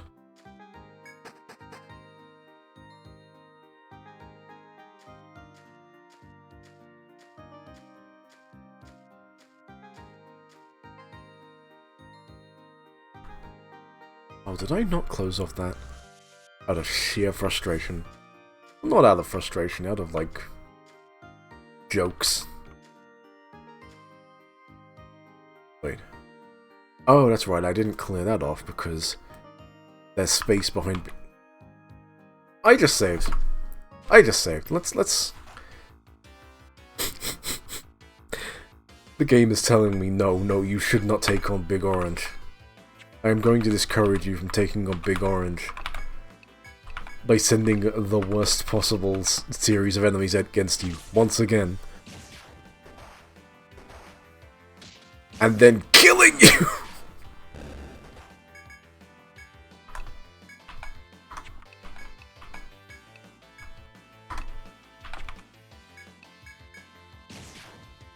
Oh man.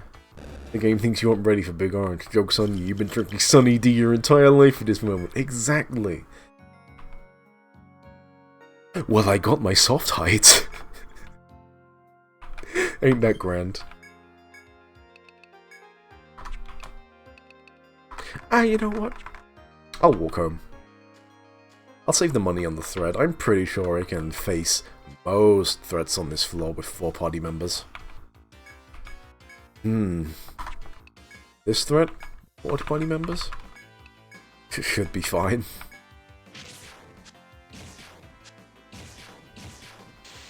See, it was fine. I was fine.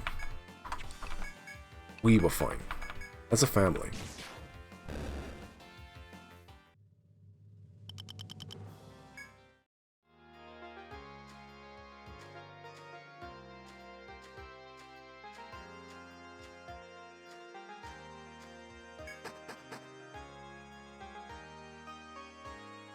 Alright. And hey, who knows? Maybe we'll run into some woodflies on the way back and might make some progress on that quest. It's all part of the plan. That's three moles. None of you can be counted as a woodfly.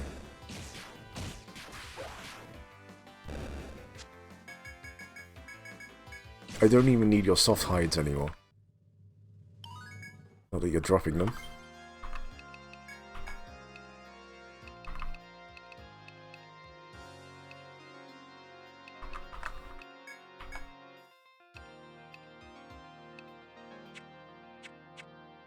Ba-da-boom, ba-da-boom. Ba-da-boom.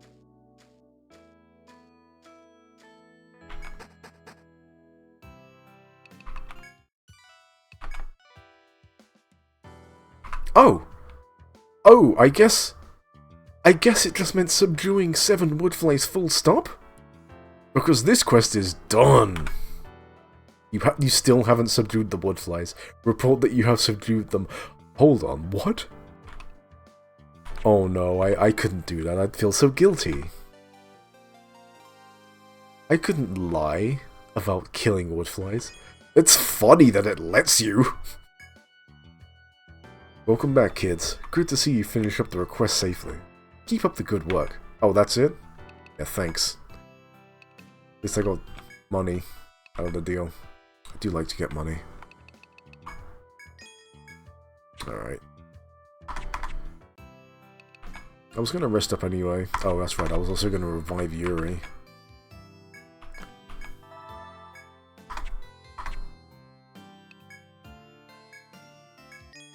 Let's have everyone take a nap. Now that I've saved, I do want to see what happens if I complete that quest. Without having actually, like, filled the requisites. Resident sleep. Well, yeah. You can just complete it. I am the resident sleeper, yeah. I didn't know Yuri needs reviving it. Yuri is only getting stronger and stronger. In the game and in real life. You beat the woodflies? I see. Thanks. Remember one thing, though. Trust is important for explorers. In matters of public safety like this, lying is unforgivable. Gay Team's reputation all depends on what its members do. Don't forget it. Okay. Okay, Gabe, you got me. You guilted me. I'm gonna reload the... What if it didn't let me reload the save? That would actually be pretty funny. The game, like, fucking jump-scared me for, like, not committing to my fucking lie. I forgot that has a different meaning on Twitch. Undertale moment where the bartender remembers, honestly! Honestly. I just think that'd be pretty poggy.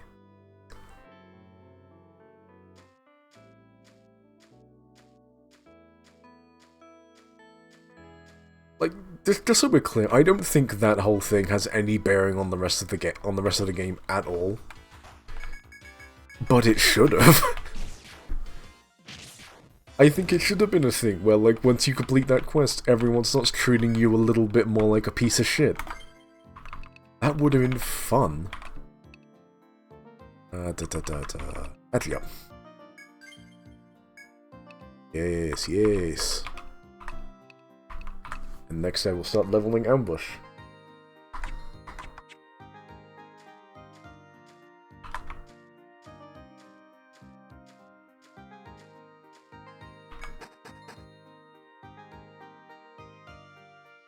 Alright. Alright. Alright. You big fucking moose. I'm going to kill you. I don't know what that accent was. Good accent for if you're going to kill a moose, I guess.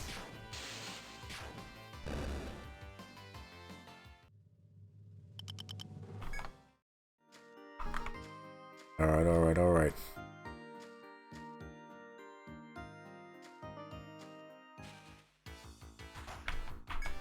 Yeah, that's tame. That's not a fender and two venom flies. I can deal with that, I reckon. And hey, maybe I'll get enough experience for Yuri to level up. No. But hey, that's fine. Alright, alright, alright. Let's fucking go. Enough talk!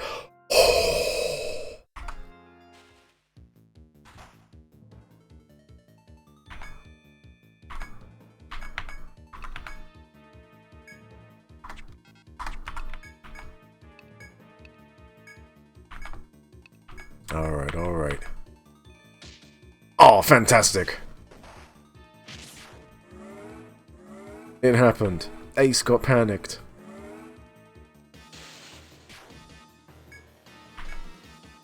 You return from the art mines? Oh boy, oh boy. What do you do when you want to marry a significant other but your mad folks won't let you? Rage elope! Alright, that one was pretty good. I cannot deny it. Yeah, yeah, good, good. Keep using Scream. And missing. Huh! Hey, this is working!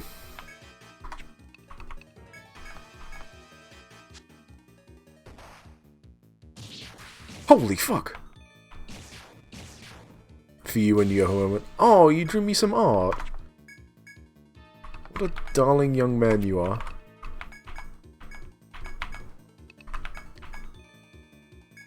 Hold on, I will check that out in a second. Oof! Well, this is only Wahoo. If it was Jay, we'd be... Holy fuck. Oh! Oh! Big Orange! Get fucked! We got Horn!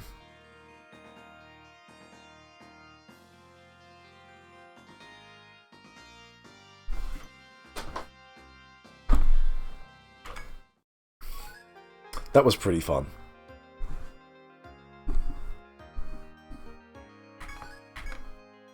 But I am gonna have to warp wire back immediately. I'm very scared. Hold on.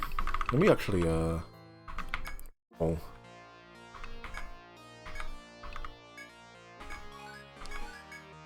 1, 2, 3, 4, 5, 6, 7, 8. 9! Still need one more!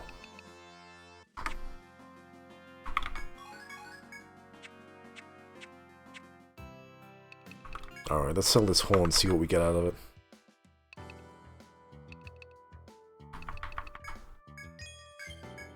Enamel bow!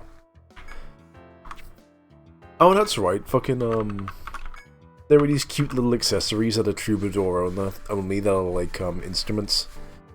That honestly don't do a whole lot for them, because something I didn't mention about troubadours is that, once they start singing songs, there aren't, like, timers on their buffs. They just keep going, and the only thing that actually stops a troubadour's song is the troubadour dying. It's a neat concept, like, just having, like, the song tied to, like, the character being alive. Because, like, they're just continuously singing. But also, it does make these TP-up accessories not very useful for them. Because once they've got their songs off, typically they're not spending much more TP. Alright. Now this enamel bow on the other hand. That's gonna be big. That's... Well, actually it's not all that big numbers. Like, especially not compared to, I guess I'll hold off on it for now. Damn, that sucks! That's just kind of a letdown. Our first big FOE drop, and it doesn't really give us much of anything good. Wait, there was another... Oh, right, it also gave us a... Damn! It was fucking Fender who had the last laugh.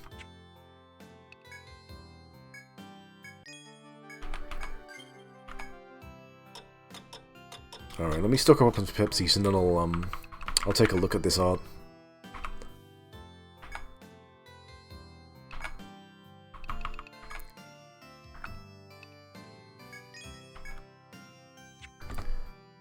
Oh, right.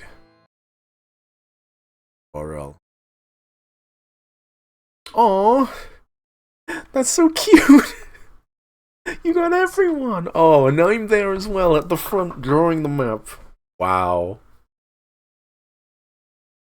I like Ace. Ace looks so tired. You also look tired, but, you know, I know you. I know you enough to know you look tired. And look at Wahoo. Wow, everyone here is so cute. This is good.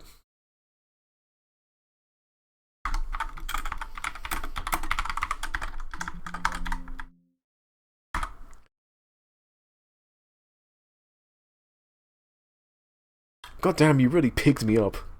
That rules. You nailed the shape of the pig. Alright.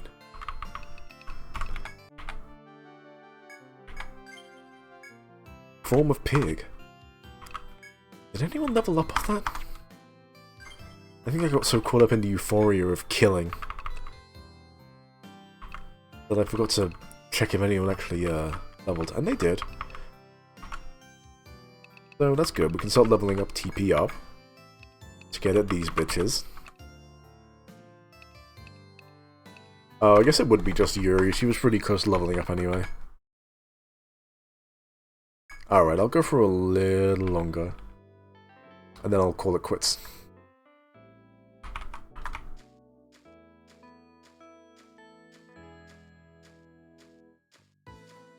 Hold on, let's just check. Sometimes when I do things, I sort of second guess myself in this game, and I'm like, did I actually do... Okay, yeah, I did do that on expert difficulty. Good to know. Honestly, just having something that can hit like an elemental weakness, it goes a long way.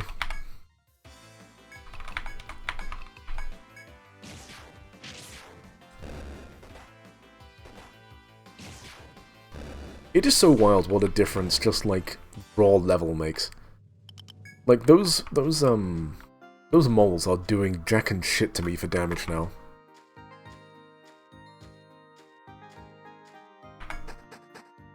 And it's all because I gained a few levels. Truly, Etrian Odyssey, a game of snowballs. Oh, and you know what? Because I took down because I took down that particular big orange, I can go explore the bullshit that was behind it.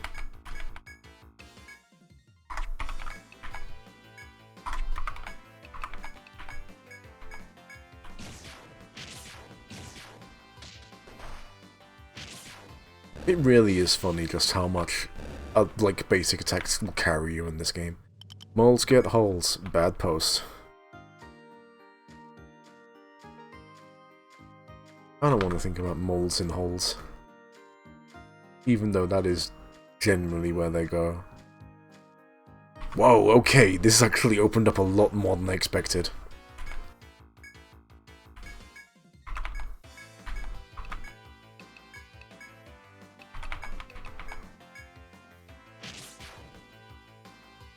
Oh! Opened up fucking path of fenders.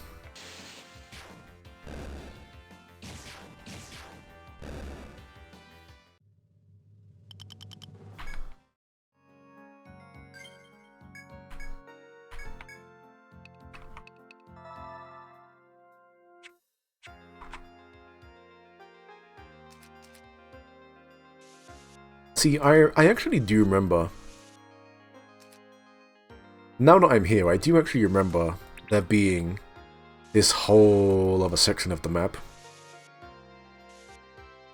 But I forgot it was specifically behind that first FOE you find. Funny stuff, honestly.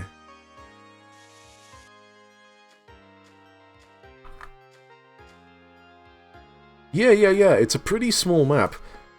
Until you decide you can kill Big Orange. And then you find the secrets.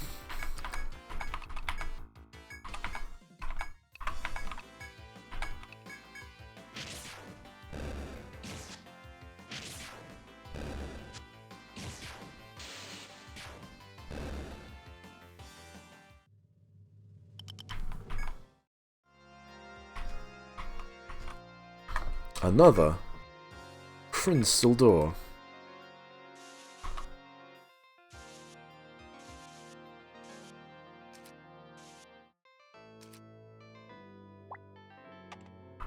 Oh, you know what?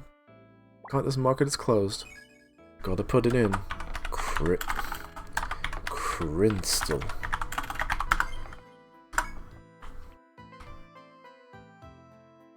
That is such a good font. I am so glad I modded that font in.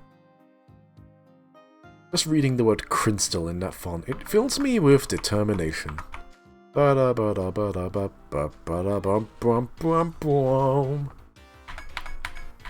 boy, oh boy, oh boy, it sure is 3 venom flies.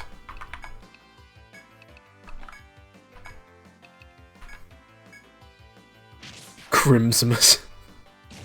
Is the normal font not great? If you look up screenshots, like, the fonts that the game ship with, it's a little jank, like, it was actually kind of a huge point of contention when these, things first came out.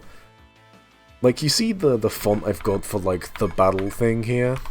And, like, on the names there? It's very different for, like, actual screenshots of this game. It's like... It's Arial. It's just Arial.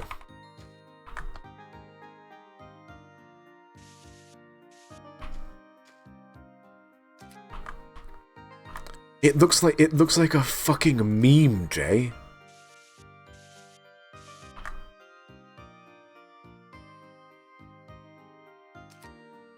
Like, just playing like this, I'd actually forgotten... No, here's the thing, Jay. If you look up the Japanese screenshots, the font I've got in Battle there is the font that they've got there. Like, the fonts look fine in the Japanese. It's... The international versions, they just put in the default dogshit Arial font for God knows what reason.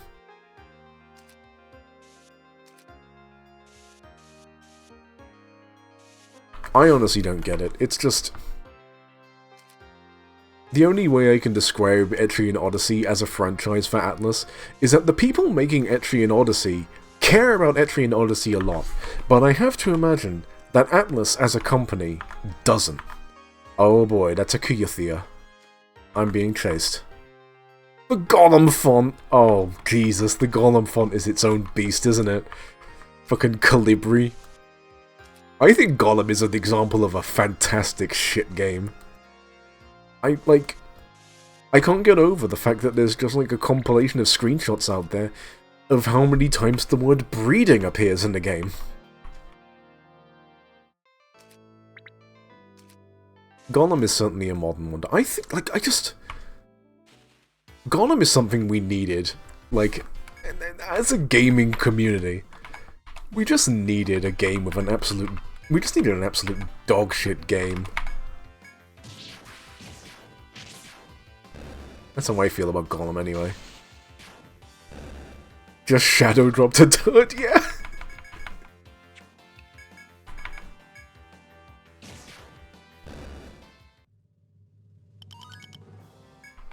Like, here, have this. It sucks.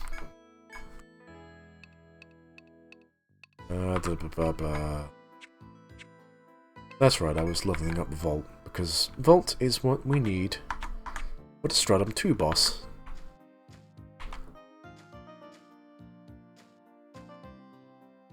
Best way I've heard the game be described is that we haven't had a dogshit tie-in game. Yeah, honestly, yeah. This is like fucking... It's that tier of game, yeah. It's pretty funny. Nostalgic in a way.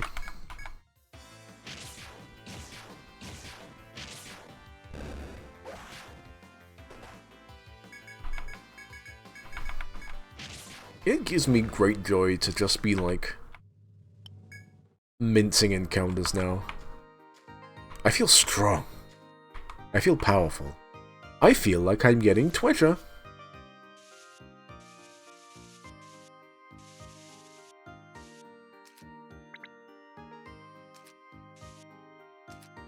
Ba-ba-ba-ba. My funny chest icon. While exploring, you come across a large box, and inside is... Oh, Nectar! Nectar is actually the revival item. they're given pretty sparingly at the start, and you have to, like, collect gathering point items to, like, actually buy them at stores. So, you know, when you get your... Jesus fucking Christ. You know, I was so enthralled with the joy of getting a nectar that I completely forgot that I was about to fight this group again. It's a very killable group to me at this point, but Jesus Christ, does that Fender still hit like, well, a Fender. And by a Fender, I do mean the guitar.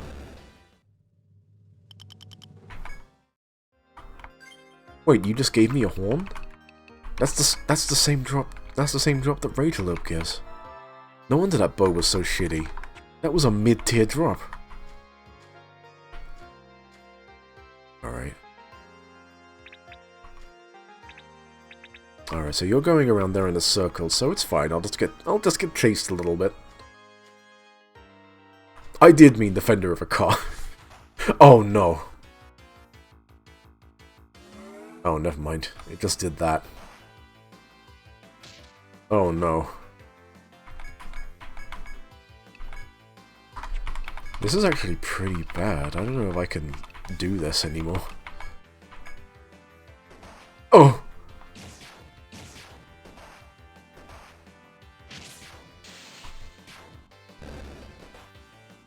Wait, hold on, let me see. We need to leave. We need to leave. You cannot escape. Do I have my back against the wall? Oh, I sure do. So you see how I've got my back against the wall here? That means I can't run from this fight because I have nowhere to step backwards to. This is a problem that gets fixed in the later games, but in this one it's not considered a problem, it's considered a feature. Alright, go down swinging, Yuri.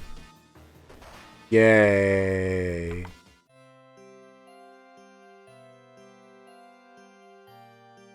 Alright, you know what?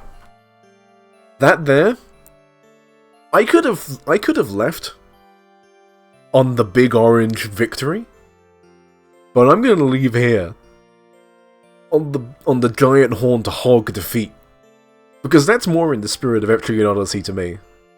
So thank you all for coming. I'm hoping to see all of you tomorrow, because I'm gonna be streaming 2 days in a row because I love Etrian Odyssey that much.